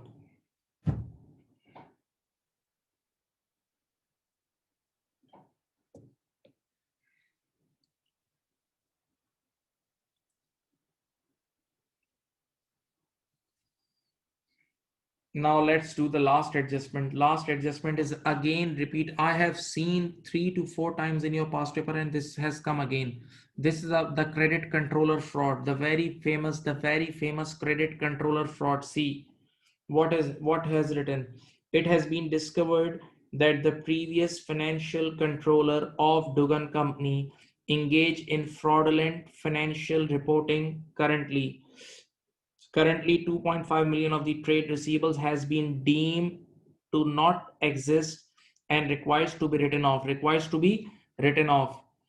Of this, 0.9 million relates to the year ended 30th. That means current year. In the current year, that guy did the fraud of 0.9 million, and with 1.6 million, with 1 point relating to the earlier periods, prior periods. I hope you remember IS8. The name of IS8 is changes in accounting policies, changes in accounting estimates, and prior period errors. This topic is related to prior period errors. And we all know that prior period errors are adjusted retrospectively in retained earning.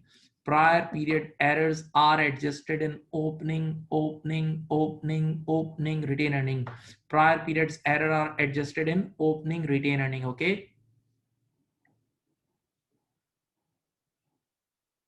Have a look. Have a look. I'll tell you the story. I'll reform this part as a story. I'll tell you a story. Don't worry. You just have a look. Now listen. Look at here. I'll tell you the story. Let us say this is your year ended 30th June X8. Please be active. I need your energy. It should be two-way traffic. Please. At the end of 30th June X8, we have many trade receivables, but in that trade receivable, there is a trade receivable of 2.5 million. 2.5 million means 2,500. There is a trade receivable of 2,500. Okay. And we just got to know that our credit controller ran away. Our credit controller ran away to a foreign country, and he is lost now. So when we investigated, we came to know that this trade controller was doing this credit controller was doing fraud with us. What fraud? He used to take cash from customers and he used to put in his own pocket. Repeat. This what this credit controller was doing with us. He used to take cash. He used to collect cash from customers and he used to put in his own pocket. He didn't deposit the amount in the company's account. So this is a fraud. So when we came to know, we started taking action, but that guy ran away. That he ran away. Okay. So now we can't do anything. We can't do anything. Plus we are uninsured as well. We can't do anything. Plus we are uninsured as well. So now get ready to book loss. Get ready. Be prepared to book loss. Okay. Somebody cheated you. Okay. So now it's like now you need to write off these receivables because definitely customers won't pay again. Customer has already paid us one time. So now what entry we'll make? Look at here. We'll write off the receivable. We'll simply credit the receivable by 2,500. Now We have started calling the customers. Then when did he take cash from you? So out of this 2500, see, out of this 2500, 0.9 million is taken this year, and 1.6 million he took last year. So 0.9 million will go in operating expenses of the current year, that is 900. 900 will be booked in operating expenses or P&L of the current year. And look, listen my words, this 1.6 million or 1600 is the expense of last year. This 1.6 million or 1600 is the expense of last year. So we'll go in the last year, and last year we'll book this expense. When we book this expense last year, our last year profit will go down. When we book this 1600 as an expense last year, our last year's profit will go down. And when our last year profit will go down, our opening retained earning will go down. When our last year profits go down, our opening retained earning will go down. So this, see the entry, we'll debit the retained earning by 1600. So this is the only entry. This is the only entry you need to make. This is the only entry you need to make. That's it. This is the only entry you need to make, and everything is done. Okay, so just post this entry and you will, everything is done. Now the question is, sir, this operating expenses will adjust where in the income statement? Operating expenses are adjusted in income statement. Okay, and this retained earning, opening retained earning adjustment is done in Sushi. Opening retained earning adjustment is done in Sushi. Okay, so boys and girls, if you have any problem, if you understood this part, please hit a message. If you understood this was the old part. This is from old past papers. Okay, so if you got it, please write a message.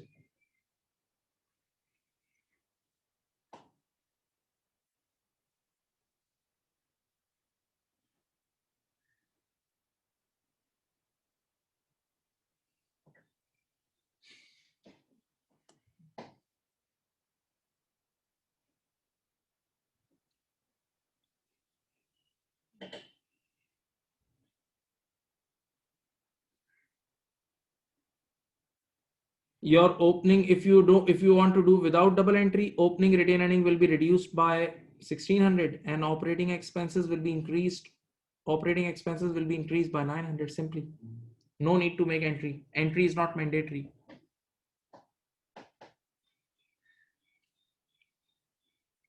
So now let me post this in operating expenses. See, you need to increase the operating expenses by 900.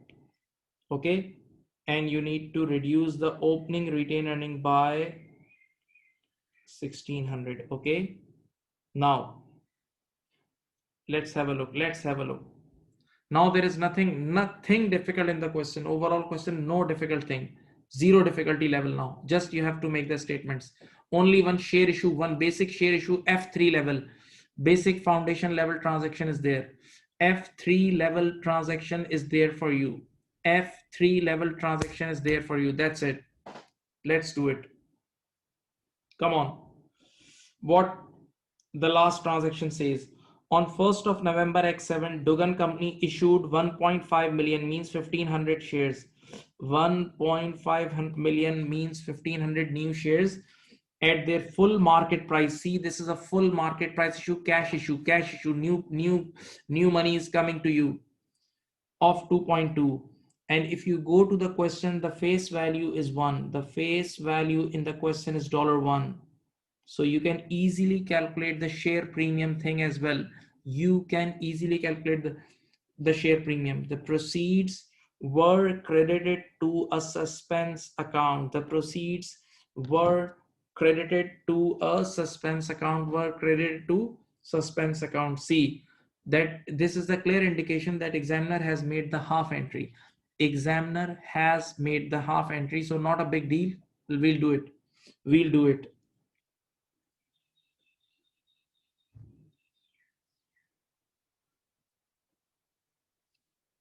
Let me make you the entries.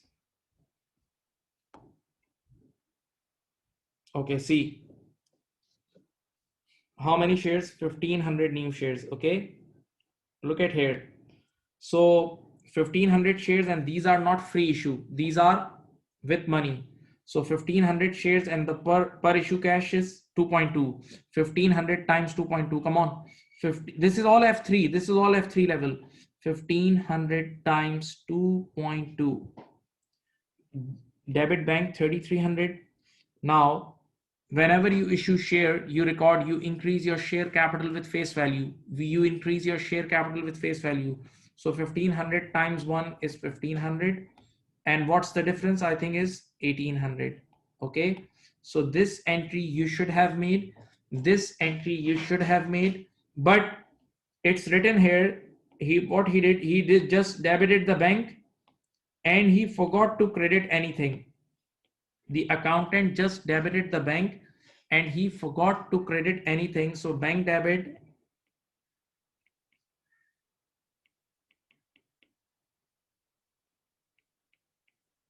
okay, bank debit and suspense account credit. Now you tell me what's the third entry. Still the entry is not needed, but still make the third entry.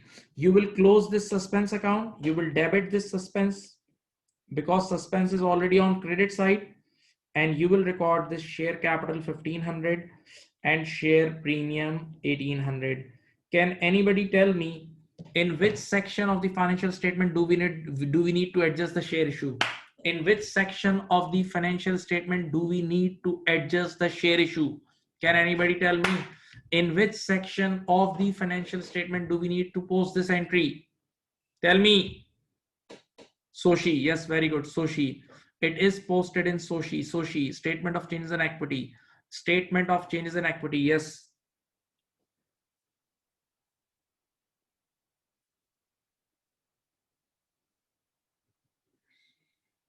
Now, we have already posted everything.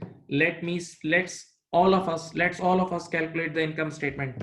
43,200, 43,200 plus 2,700. It's 45,900. See. Then you have cost of sales 21700 plus 1500 is 23,200. You also recheck. Okay, now the GP is 22,700. Okay, now let's do operating expenses. 13,520 plus 120 minus 8 plus 900. This is 14532. 14532 is the operating expenses. Then can you tell me profit from operations?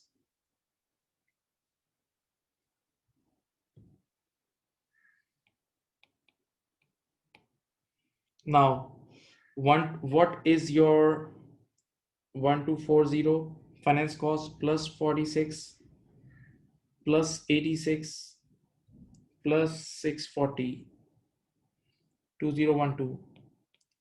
I think there is some investment income ready made in the question. There is some investment income. Go and pick. Go and pick. There is some investment income ready made in the trial balance. Yes, here it is. Investment income is 120. Investment income is 120 ready made in the trial balance. Okay, let's simply post it. No adjustment required for investment income.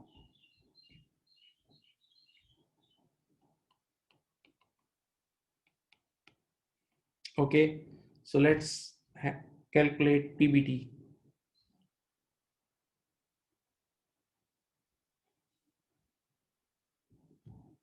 6276. Okay, this is your PBT, and then you have tax of 14. What's your PAT?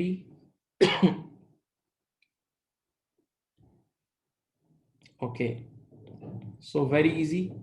These workings are not difficult. You have income statement and profit is 4806. I hope you got it. This is not a big deal, just number crunching.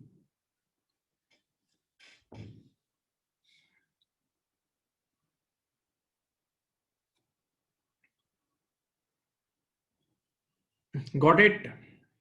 Got it?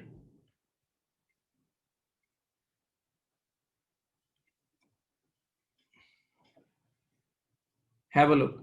Now, the next statement is Sushi, statement of change in equity. I have made one extra column just for your satisfaction. The total column, now total column is not required. In the latest examiner solutions, total column is not required anymore. Okay. So how we make Sushi? Just we make columns in Sushi. It's very easy. No tension, please. Share capital, share premium, revaluation reserve, or you have convertible loan note equity option, and then retain earning and total. These are the columns. These are the columns. And simply just do one thing: copy paste opening balances. Simply just copy paste opening balances from the trial balance. Simply copy paste. So in the question, opening share capital is given. There is no balance of share premium. There is no opening balance of share premium. Yes, there is a balance of retain earning. No opening balance of convertible loan note. So if I make proper total column, let's do it in this way.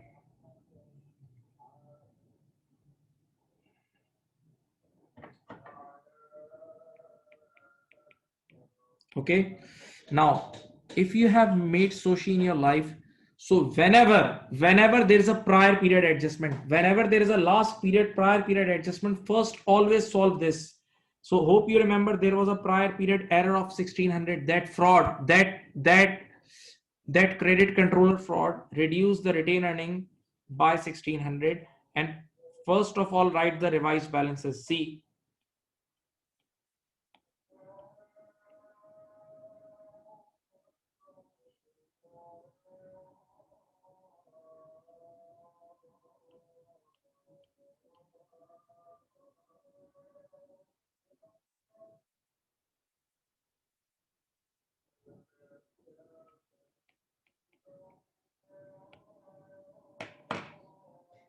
wait, Azan.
Now listen, whenever you see a Sushi, Just first of all, check, is there any prior period adjustment? Yes, in this case, there was a prior period adjustment, the credit controller. So always adjust that thing and write the restated balance. See, I have restated the balance. Now, from this point, your normal Soshi is starting. From this point, you are going to start your normal Soshi. In your normal Soshi, normally few things comes, few things, just remind few things. Number one, the right issue or the cash issue.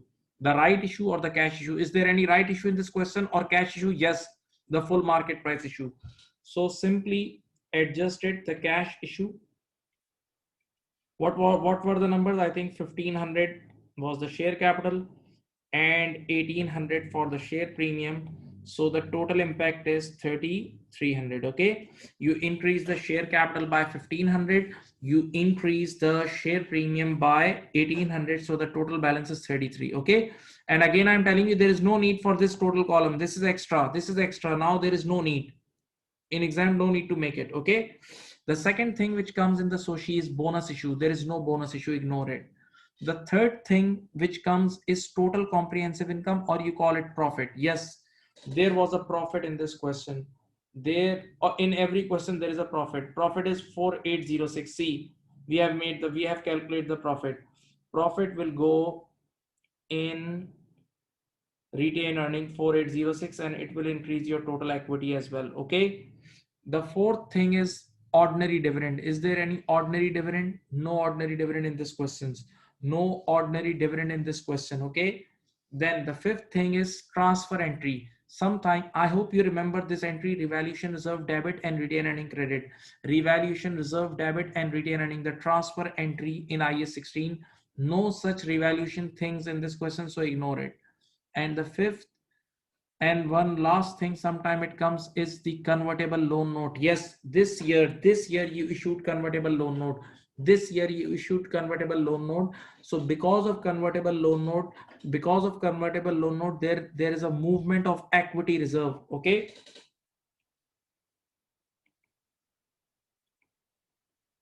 I think it was 180. I think it was 180, and it will increase your total as well. Okay. So these were all the adjustments of Soshi. Now simply calculate the balance.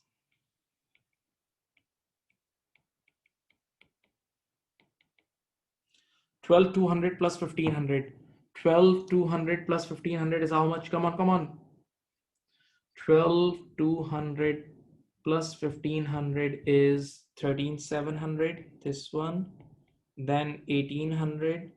Then you have 33,800.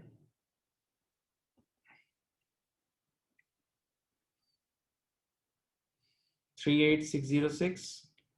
Okay, with 180, and this total is 13,700 plus 1,800 plus 38,606 plus.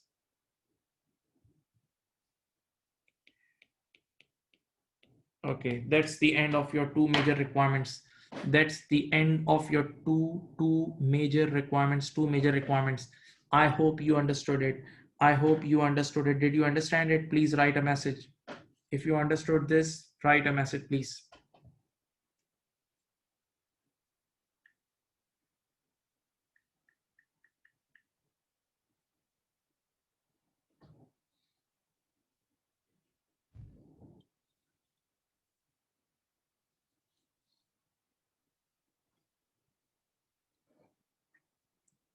Okay, now there is a small 3 marks requirement. I request you to do it yourself. There is just a full market price issue. It's very basic. Just a full market price issue. In that requirement, you need to compute weighted average number of shares. Make a timeline, write the opening shares and the full market price issue, and then you need to calculate weighted average number of shares and simple basic EPS. Okay. After this break, I'm giving you a short break of 7 to 8 minutes. After this break, we'll do one more question. We'll do one more excellent question, which is recommended in the last examiner report as well. Examiner recommended that question as well to practice. Okay, so we'll be doing that question as well. So let's take a break, 8 to 10 minutes, right? Thank you.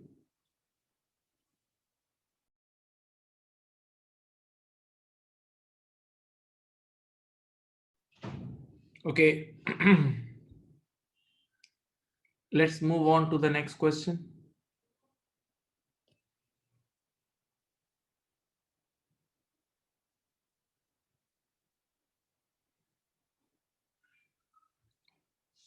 Sent you this question already on your WhatsApp group. So the name of this question is Haverford. Okay. In this question, you have to do number one, the profit reconciliation first, then Sushi, and then SOFP, proper statement of financial position, SOFP. Okay. Now let's you have already given a trial balance. You have already given a trial balance. See, the trial balance is ready-made given to you in note number one. I must say note number one is ready-made. Okay, one more thing. See what is written. Draft profits. They have already calculated one profit. See this 2250. This is the profit. Already they have calculated a profit which you need to adjust. Okay. So adjustment number one is same as in the last question. The convertible loan note. Very simple. Now let's identify the basic marks. First of all, your year end. Always in any final account consolidation question, you need to identify the year end. So year end is 31st of December X7. 31st of December X7. So that means starting is 1st January X7. Okay. Now on 1st of January X7, Haverford Company issued $80,000 100. 80,000 times $100. 80,000 times $100, it makes 8 million. And 8 million means 8,000. In our language, 8 million means 8,000. See, in the trial balance, they have recorded already 8,000 as a loan. 4%, this is the coupon rate, the physical interest rate. Convertible loan notes. The loan notes can be converted to equity shares on 31st of December X9, 3 years. January X7 to December X7, 1 year, then December X8, and then December X9. So in the last question, it was only 2 years. In the last question, it was only 2 years, but in this question, it's 3 years. In this question, it's 3 years. It's 3 years. Okay. Now, listen. The loan notes can be converted into equity shares or redeemed at par on the same date. An equivalent loan note without the conversion rights would have required an interest rate of 6%. See, this is the market rate and this is the coupon rate. So this is irrelevant. The discount factor of coupon rate is always irrelevant. Don't touch it. Don't touch it. Okay. So interest is payable again annually in arrears and on 31st December each year. That means the last day. The annual payment has been included in the finance cost for the year. See, once again, the cash finance cost has already been adjusted. The cash finance cost has already been adjusted. That means that means already been deducted in arriving at the profit. So cash finance cost, interest paid has already been adjusted. We need to adjust the remaining amount as we did in last question. Okay. So now, very simple. They have, listen, look at here. They have issued loan note in front of you in the same accounting period for which we are doing the question. The company has issued loan notes in the same accounting period for which we are solving this question. Okay. So yes, you need to split debt and equity. And what's the procedure? The routine procedure is, first of all, assume this transaction as a pure loan. First of all, assume this transaction as a pure loan and identify the cash flows. So there are two types of major cash flows in these transactions. One is interest and one is principal. Okay, let's do it. So 8,000 times 4%. 8,000 times 4%, 320 is the physical interest. 8,000 times 4%, 320 is the physical interest. Look at the screen. So 320, 320, 320, plus 8,000. See, these are the cash flows. 3 years you have to give the interest, and the last year you have to give interest plus principal. Okay, so here you have everything is ready made. You have to help me out. 320 times C, 6% discount factors I have already written. Okay, let's do it. 320 times 0.943. 0.943 is 301.7. Okay, then you have 320 times 0.890.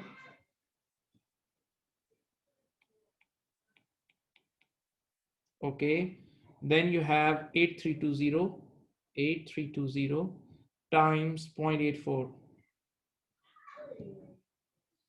6988.8. Okay, let's add three of them. 284.8 plus 301.8 to 7576. Just rounding off, 7576. Now what's the, listen, what's the initial investment, initial transaction amount was 8,000. So now if you see this, it's coming negative NPV. If you see there is a negative NPV coming, but still that investor has invested, so that means that investor has not invested in pure loan notes. There is something other thing as well, that is equity. So how much is the equity? 8,000 minus 7576. Okay, this is your equity option. This is your equity option, right? Okay, done. Now let's make the entries. The three-step approach, the three-step simple approach. Which entry you should have made? You should have made, you received the bank 8,000, you received the cash 8,000, and how much is the loan? Loan is, I think, 7576. Okay, 7576. The equity thing is 424. So this is the entry. Look at here. This is the entry which they should have made. This is the entry which they should have made. But what they did made, go and check the TB. Go and check the trial balance. They record the complete transaction 8,000. They record the complete transaction 8,000 as a loan. Go and check in the trial balance. So now what should be the third and the correcting one? The correcting one will be loan, debit loan 424, and credit equity option by 424. This is the first correcting entry which you need to make, and this will be posted to Sushi as well. This will be posted to Sushi, statement of change in equity as well. And now, yes, this is the question. In this question you have to make SOFP as well. In this question you need to make SOFP as well. So definitely you need to reduce the loan as well. You need to reduce the loan as well, and I'll be doing this in front of you. First thing done.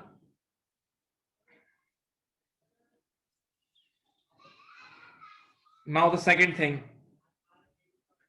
With this equity option, once you created this equity, put it in the fridge. Don't touch it for 3 years. But with this loan thing, this loan element is calculated through discounting. So whenever you do discounting, you need to do unwinding, and with the same interest rate. The interest rate which is used for discounting, the same interest rate to be used for unwinding as well. Okay, so let's do it. Your loan is 7576, and the interest rate used for discounting is 6%, I think. So 7576 times 0.06, that is 6%. 454 or 455. Okay, so interest expense, debit interest expense 455, Out of this, how much is the cash? Physical interest is 320, and the difference between 455 and 320 is 135. Okay, so this entry accountant should have made, this entry accountant should have made for interest, this entry accountant should have made for interest. But what he did make, he did make only 320.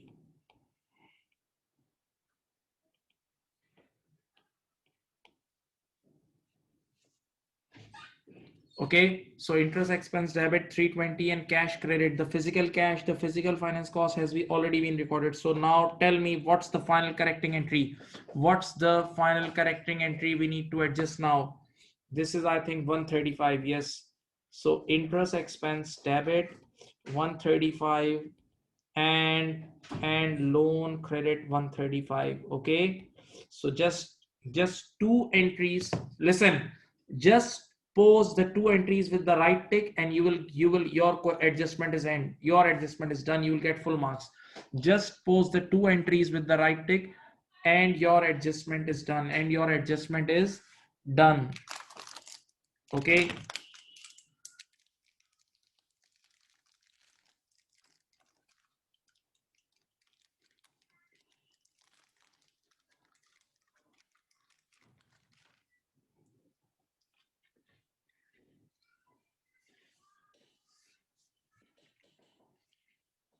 let me adjust one thing here right now. Loan, in this adjustment, loan is decreasing by 424, and this, in this, loan is increasing by 135. Let me adjust on the TB. See, this is the loan. 424 is less 424 and add 135. Okay, why I've done this? So that I don't forget in the end, about the posting of this, right? Okay, now one more thing. Sir, where will we post this interest expense? This additional, look at here, this additional, or I say extra interest expense, examiner has not already adjusted in the profit. This interest expense, we can say examiner forgot to book. So this is an expense, and when we book this expense in the profit reconciliation, we'll decrease the profit. When we book this interest expense in the profit reconciliation, it will decrease the profit. So don't forget, this 135 will decrease your profit. One more thing, this thing will go in Sushi. The equity option thing will go in Sushi. Okay,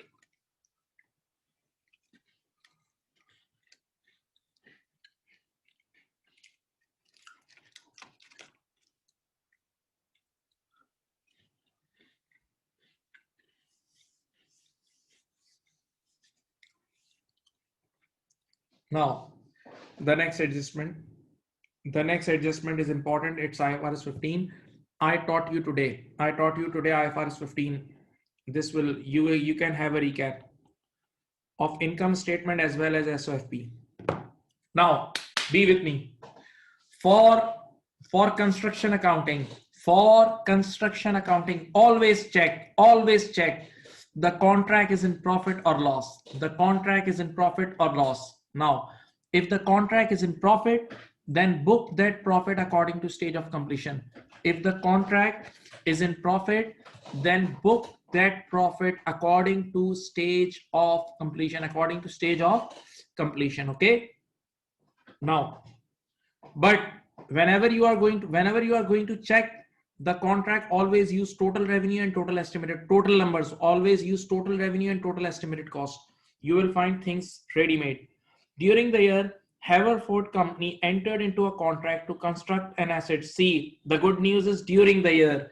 That means we signed the contract this year. This is not the old contract. Like the previous question, Dugan Company. See, we don't need to make two P&L asset.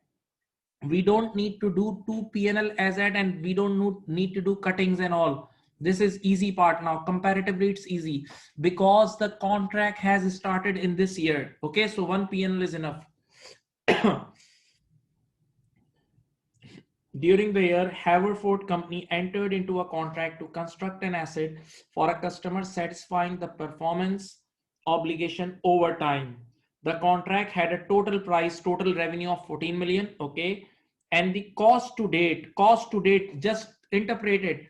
Cost to date means cost incurred to date. Cost to date means cost incurred to date is 1.9 are included in the above, and cost to complete is 7.1. Now if I tell you to calculate total estimated cost, if I ask you to calculate total estimated cost, I taught you today total estimated cost means cost incurred to date plus cost to complete. Total estimated cost equals to cost incurred to date plus cost to complete, so it becomes 9 million. Okay, so now easily you can see the contract is in profit. The contract is in profit. You can see. Check it out. The contract is in profit. Why? Your revenue is 14 million. Your revenue is how much? 14 million, and your total estimated cost is 9 million. Okay, so simply the contract is in profit. Now at 31st December X7, the contract is estimated to be 40% complete. Thank God, ready-made SOC is given. Ready-made SOC, stage of completion is given. You don't need to waste your time for SOC. Now, Haverford Company has received amount billed and received is 1.4 million from the customer and is shown in the trial balance. This thing will go in SOFP calculation. This thing will go in SOFP calculation. Hope you remember contract asset and contract liability. Contract asset and contract liability. Giving you 20 seconds to look at it. Have a look.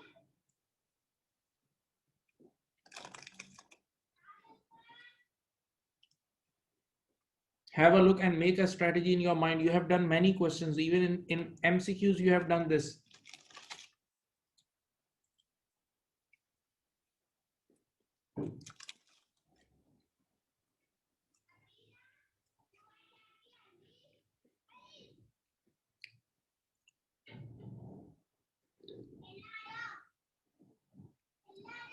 Now,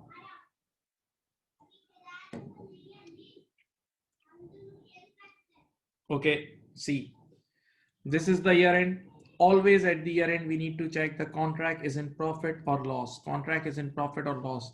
And for this, check total numbers. 14,000 is the total revenue. And this 1900 plus 7100, 9,000 is the total estimated cost. So the contract is in profit. Okay. So whenever your contract is in profit, then book the revenues and cost according to stage of completion. Let's do it. See this P&L for the year ended 31st December X7. Your total revenue was 14,000 and stage of completion is 40%. So 14,000 times 40% is 5,600. Okay. And your total estimated cost is 9,000 times 40% is 3,600. Come on. 2,000. Okay. Now you can solve this question in two ways. You can adjust this question in two ways. Number one, in the profit reconciliation question, you can add this and you can subtract this. You can add revenue and you can subtract the cost. Automatically the profit will be adjusted. And the second option is you can directly adjust this profit. You can directly add this profit. Okay. In this question, you don't need to make the complete income statement. In this question, you don't need to make the complete income statement. Only you need to adjust the profit. Only you need to adjust the profit. Okay. So for profit adjustment, you can directly add 2,000. This is enough.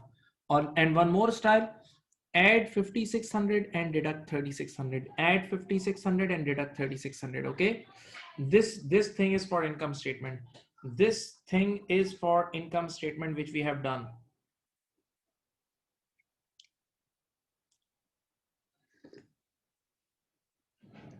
Now one more thing which you need to do for SOFP. See, for SOFP, everything must be as at. For SOFP, the first dialogue, everything must be as at. So cost incurred today, ready-made given in the question is 1900. Cost incurred to date is 1900. Add profit recognized to date. See how much profit we have recognized. How much profit we have recognized? It's 2000. Okay. So this cost we need to recover from the customer, this profit also from customer. So total we want from customer is 3900. 2000 plus 1900. 2000 plus 1900, total amount we want from customer is 3900, but customer only paid 1400 to us. You can go and check the adjustment. Customer only paid 1400 to us. So how much receivable or how much contract asset is left? I think it's, and as this is a positive, this is contract asset, or you, and this will be posted in current asset number. This will be posted as a current asset in SOFP. This will be posted as a current asset in SOFP.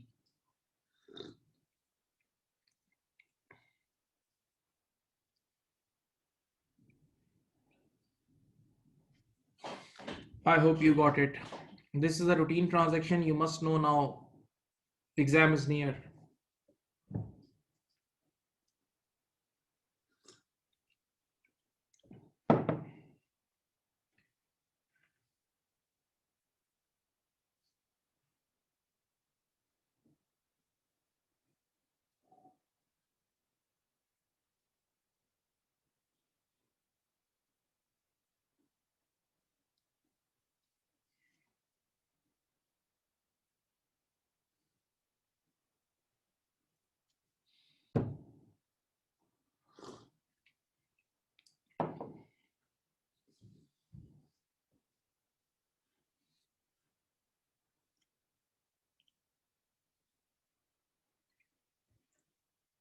Now, did you understand?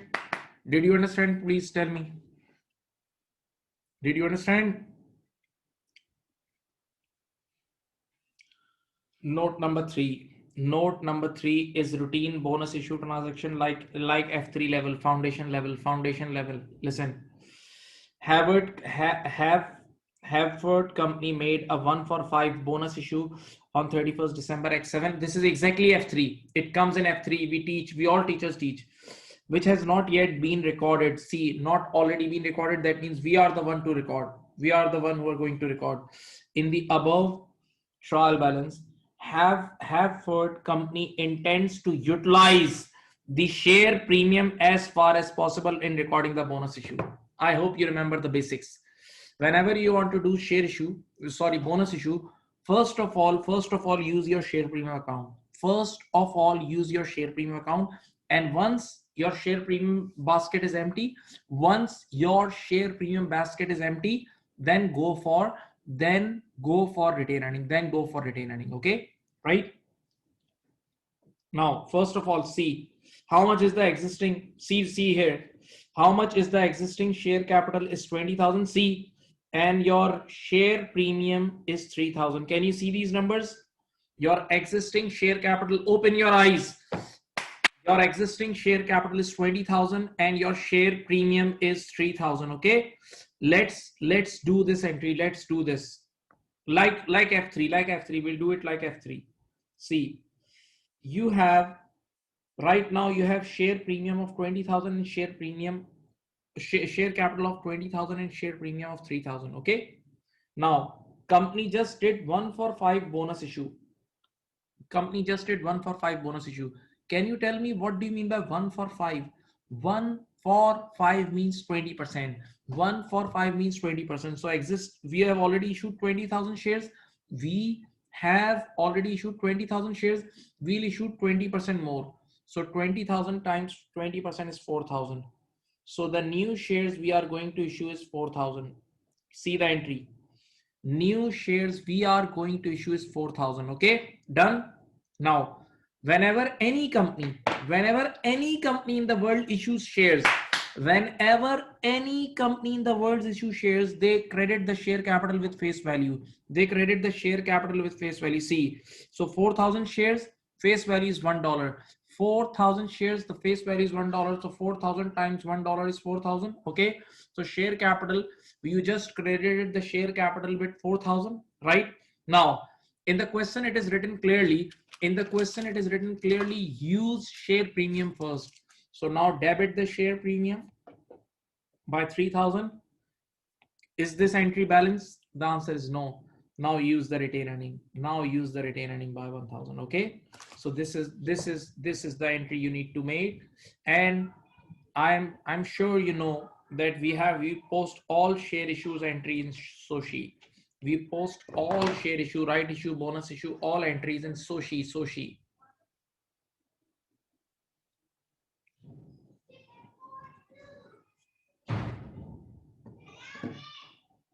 Okay.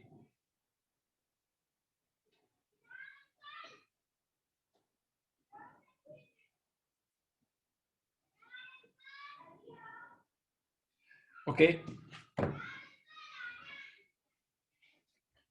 Have a look.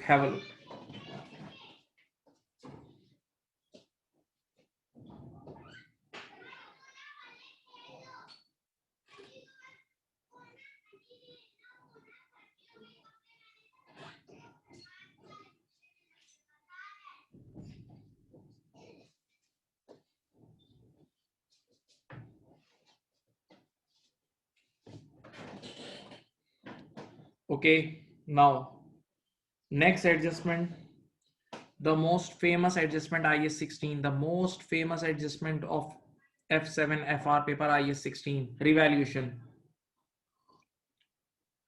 And I hope you remember these dialogues of your teacher.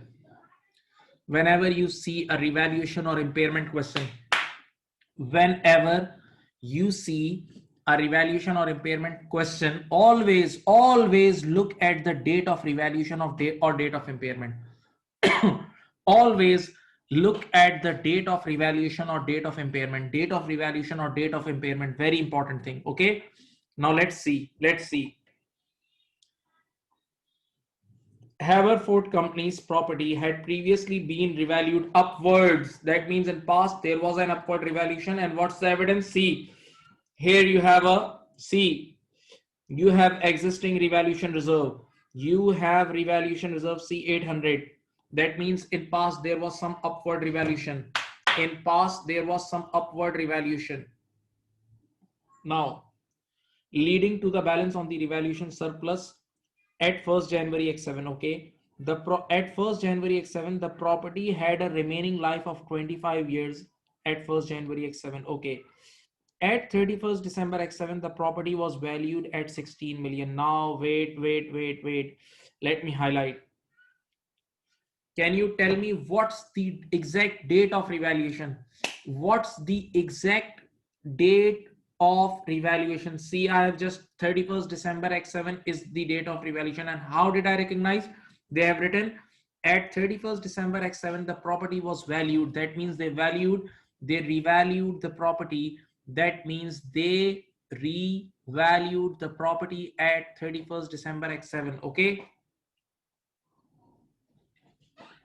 Now what should be the strategy? The strategy should be first depreciate the asset and then revalue.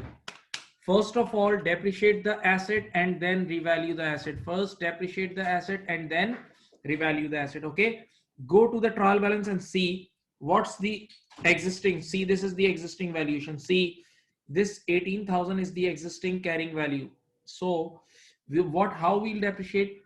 The existing carrying value, divide the remaining life at the beginning of the year, divided by the life, whatever life is given at the beginning of the year. Okay, so 18,000 is the amount. And how much is the life? 25 years. Okay, let's do it in very simple terms. See, it's very easy question. Don't make it difficult. At the beginning of the year, the value of this property was 18,000, but the date of revaluation is year end.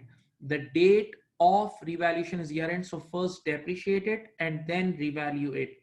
So 18,000 divided by 25. Wait, 18,000 divided by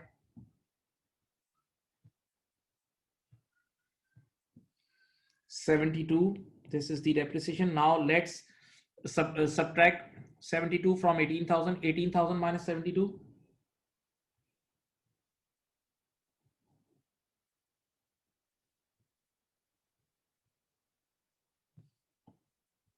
It's 720. Sorry, it's 720, not 72. My mistake. So 18,000 minus, now subtract 18,000 less 720. What's the NBV? 17280 is the NBV at the year end. Open your eyes. 17280 is the NBV at the year end. Now, can you tell me what's the valuation? What's the valuation of this property? 16. So that means from 17280 to 16,000. From 17280 to 16,000, the amount, the total decrease is 1280. The total decrease is 1280. This is devalued by, this is devalued by, okay, you can call it impairment as well, you can call it impairment as well. So there is a decrease, there is a decrease in value of 1280. Now use your brain and recall your IS 16 and IS 36, recall your knowledge of IS 16 and IS 36. Come on, all of you, please participate, please participate, you will learn it. Thing is that whenever the asset values goes down, whenever, listen this summary, whenever you see a downward revaluation or down or impairment, just look at the trial balance. Is there any revaluation reserve? Is there any revaluation reserve related to this asset? The answer is yes. Yes. So first of all, cancel that revaluation reserve. First of all, cancel that revaluation reserve, and then the remaining amount will go in PNL. Then the remaining amount will go in PNL. Okay. So see this. See this. The decrease in value of property is, the decrease in value of property is 1280. Okay. Revaluation surplus or revaluation reserve will be debited by 800, and the remaining difference will go, that is 480 in PNL. Okay. Just this entry, make this entry and everything is done. Make this entry and everything is done. Make this entry and everything is done. Okay.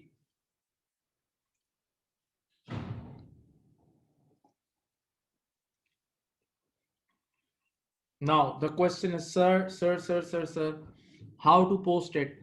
How to post this all? First of all, this 480 is an expense. This 480 is an expense of the current year. This will reduce your profit. This 480 is the expense of current year. This will reduce your profit. So it will go in profit reconciliation. This will go in profit reconciliation 480, number one. Number two, this revaluation reserve, I accept, I admit that this is for the year revaluation, so it should go in OCI. It should go in OCI, but in this question there is no SOCI. In this question you don't need to prepare SOCI. In this question you don't need to prepare SOCI. That's why look at here, that's why no need to write an SOCI thing. Directly post in Sushi, directly post this thing in Sushi. Just for this question I'm saying this, just for this question, because in this question there is no SOCI requirement. Okay. Then finally, as you revalued the asset, as you revalued the asset at the year end, as you revalued the asset at the year end, the revaluation means bringing the asset to market value.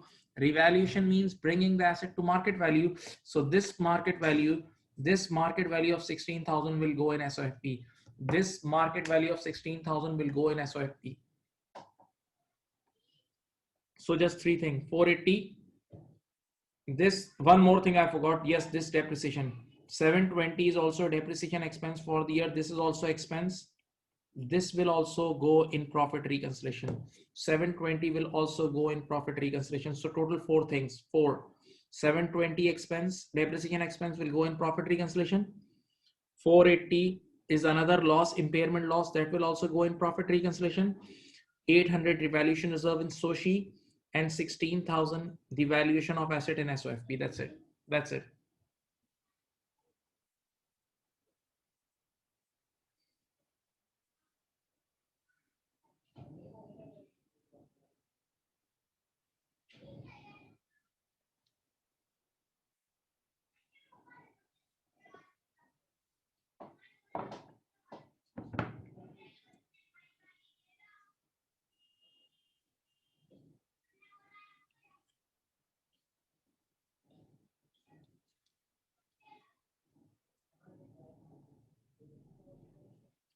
Did you understand? Did you understand? Please reply. Please reply, all of you. One reply, please. Did you understand the points? Did you understand it?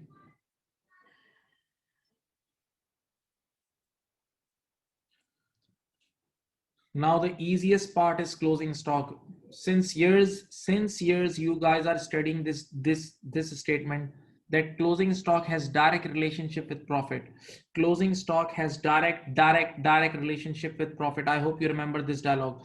Closing stock has direct relationship with profit. See, it has been discovered that inventory totaling 0.39 million had been omitted from the final inventory count in the above trial balance. That means simple. They have omitted, they forgot to record closing stock by this amount. So the closing stock in the trial balance is already down. So you need to overstate now. You need to increase the closing stock.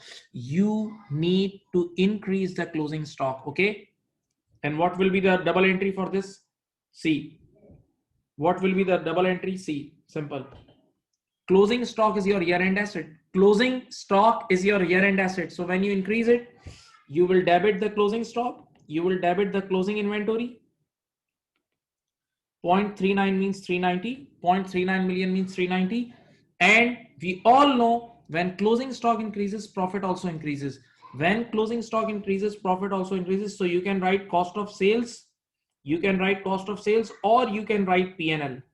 You can write here cost of sales or P&L. This is the entry. Or even if you don't like the entry, don't make it. If you have allergy from this entry, leave it. Simply do two things. Go to the balance sheet and increase the closing stock. Go to the SOFP and increase the closing stock. Okay.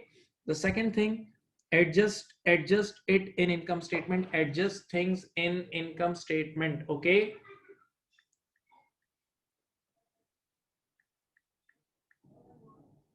Okay.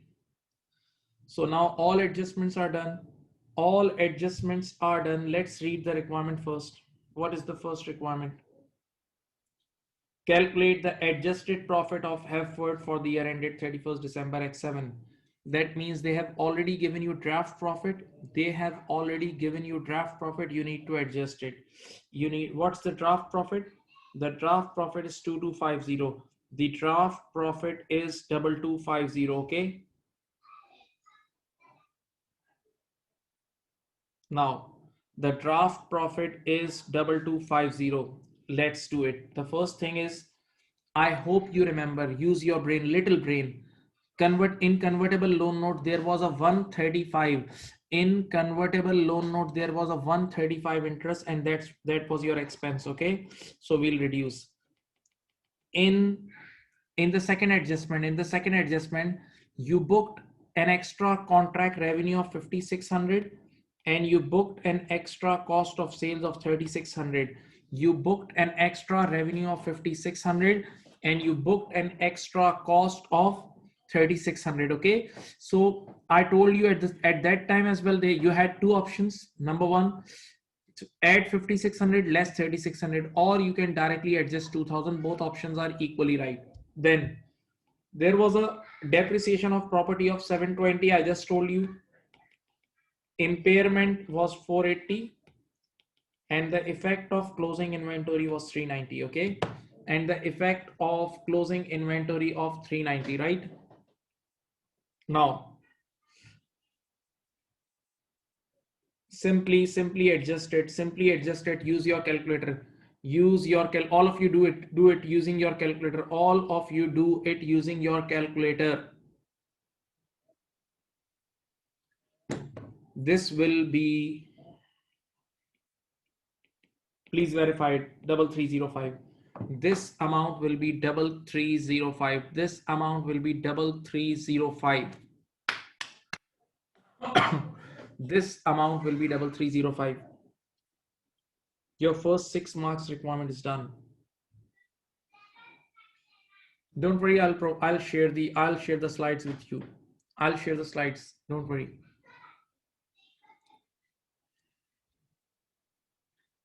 Now keep the question in front of you so that you can easily make the Sushi. Keep the question in front of you so that you can easily make the Sushi. See, now how we make the Sushi?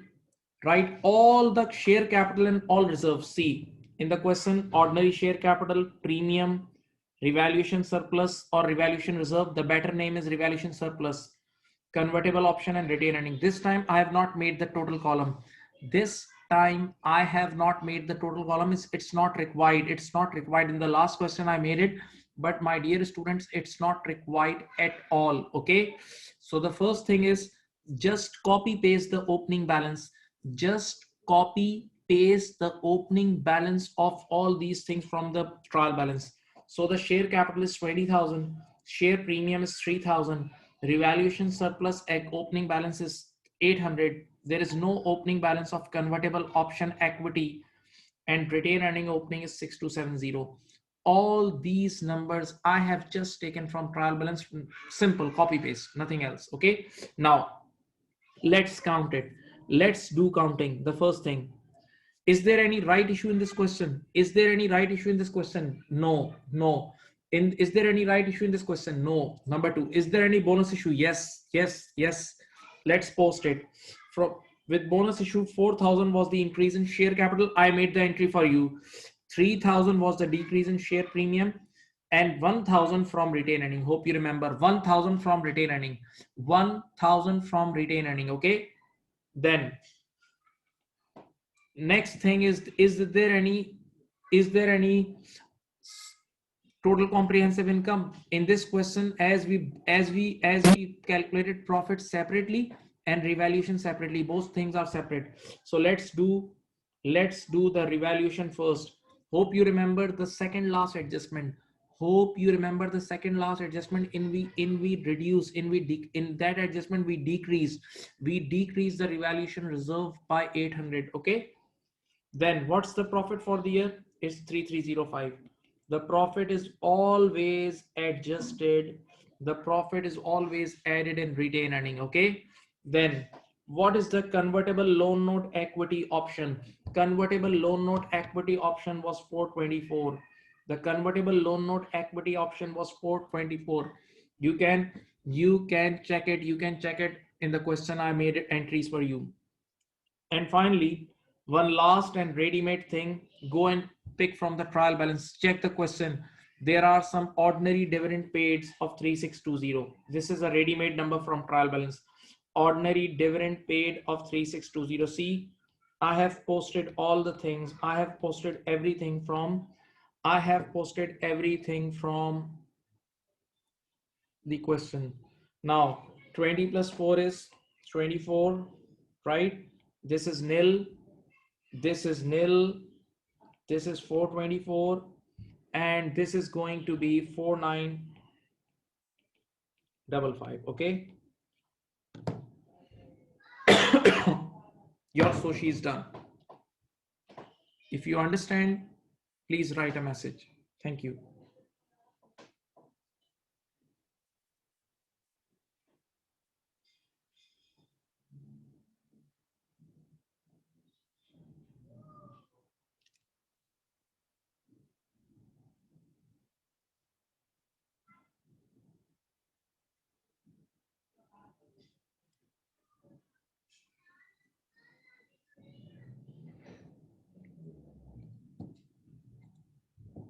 Got it?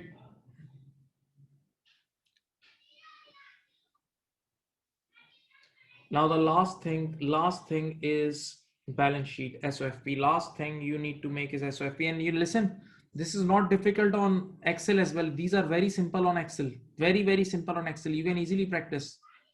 Now the current asset balance sheet. Asset side, hope you remember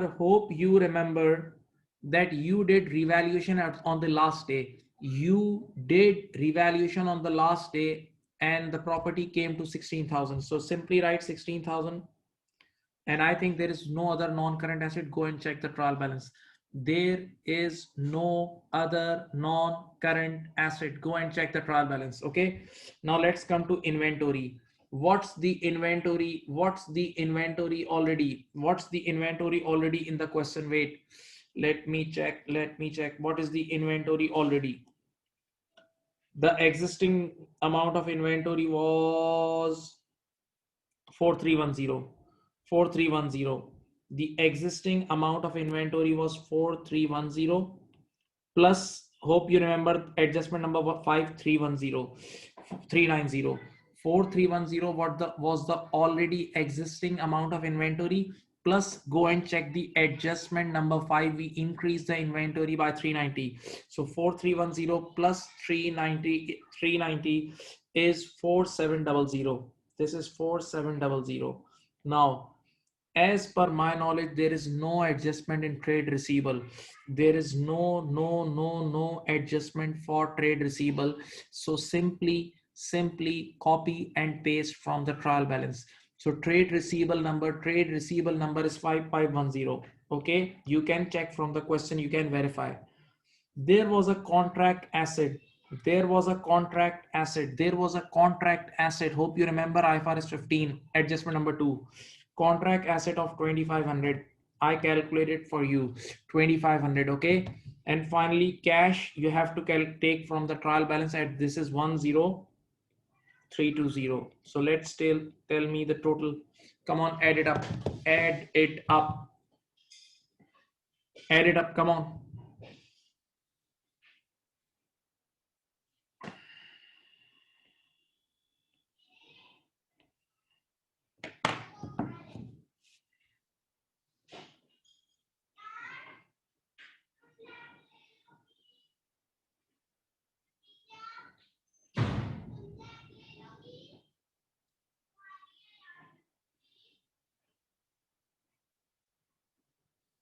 Okay, now come to the equities and liability sides.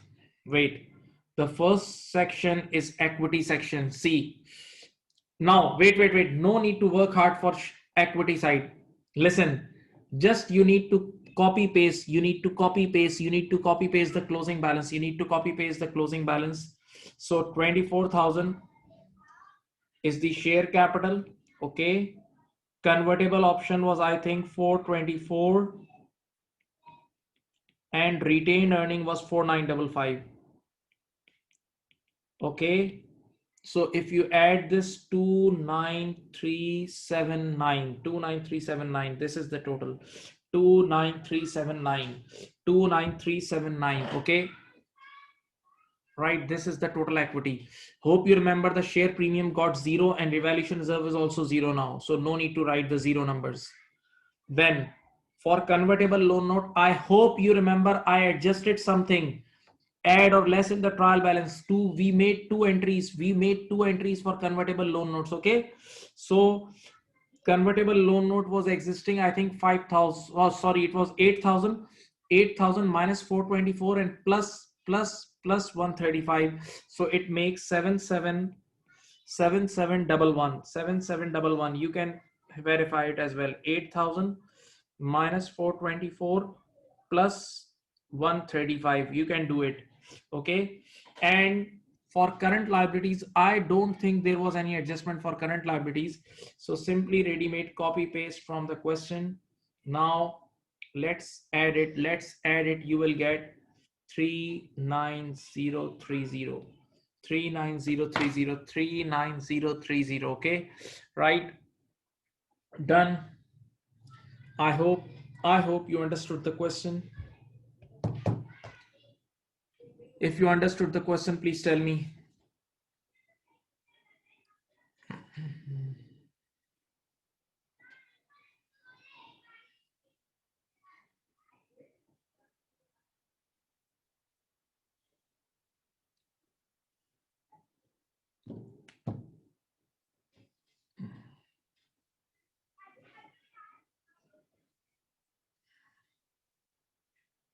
Got it?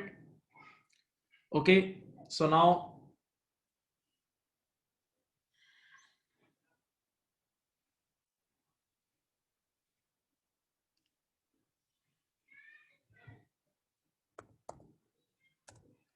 okay, so I'll share these slides with you. Take care and you have a nice day and you have good papers. Best of luck for your exams. Allah Hafiz.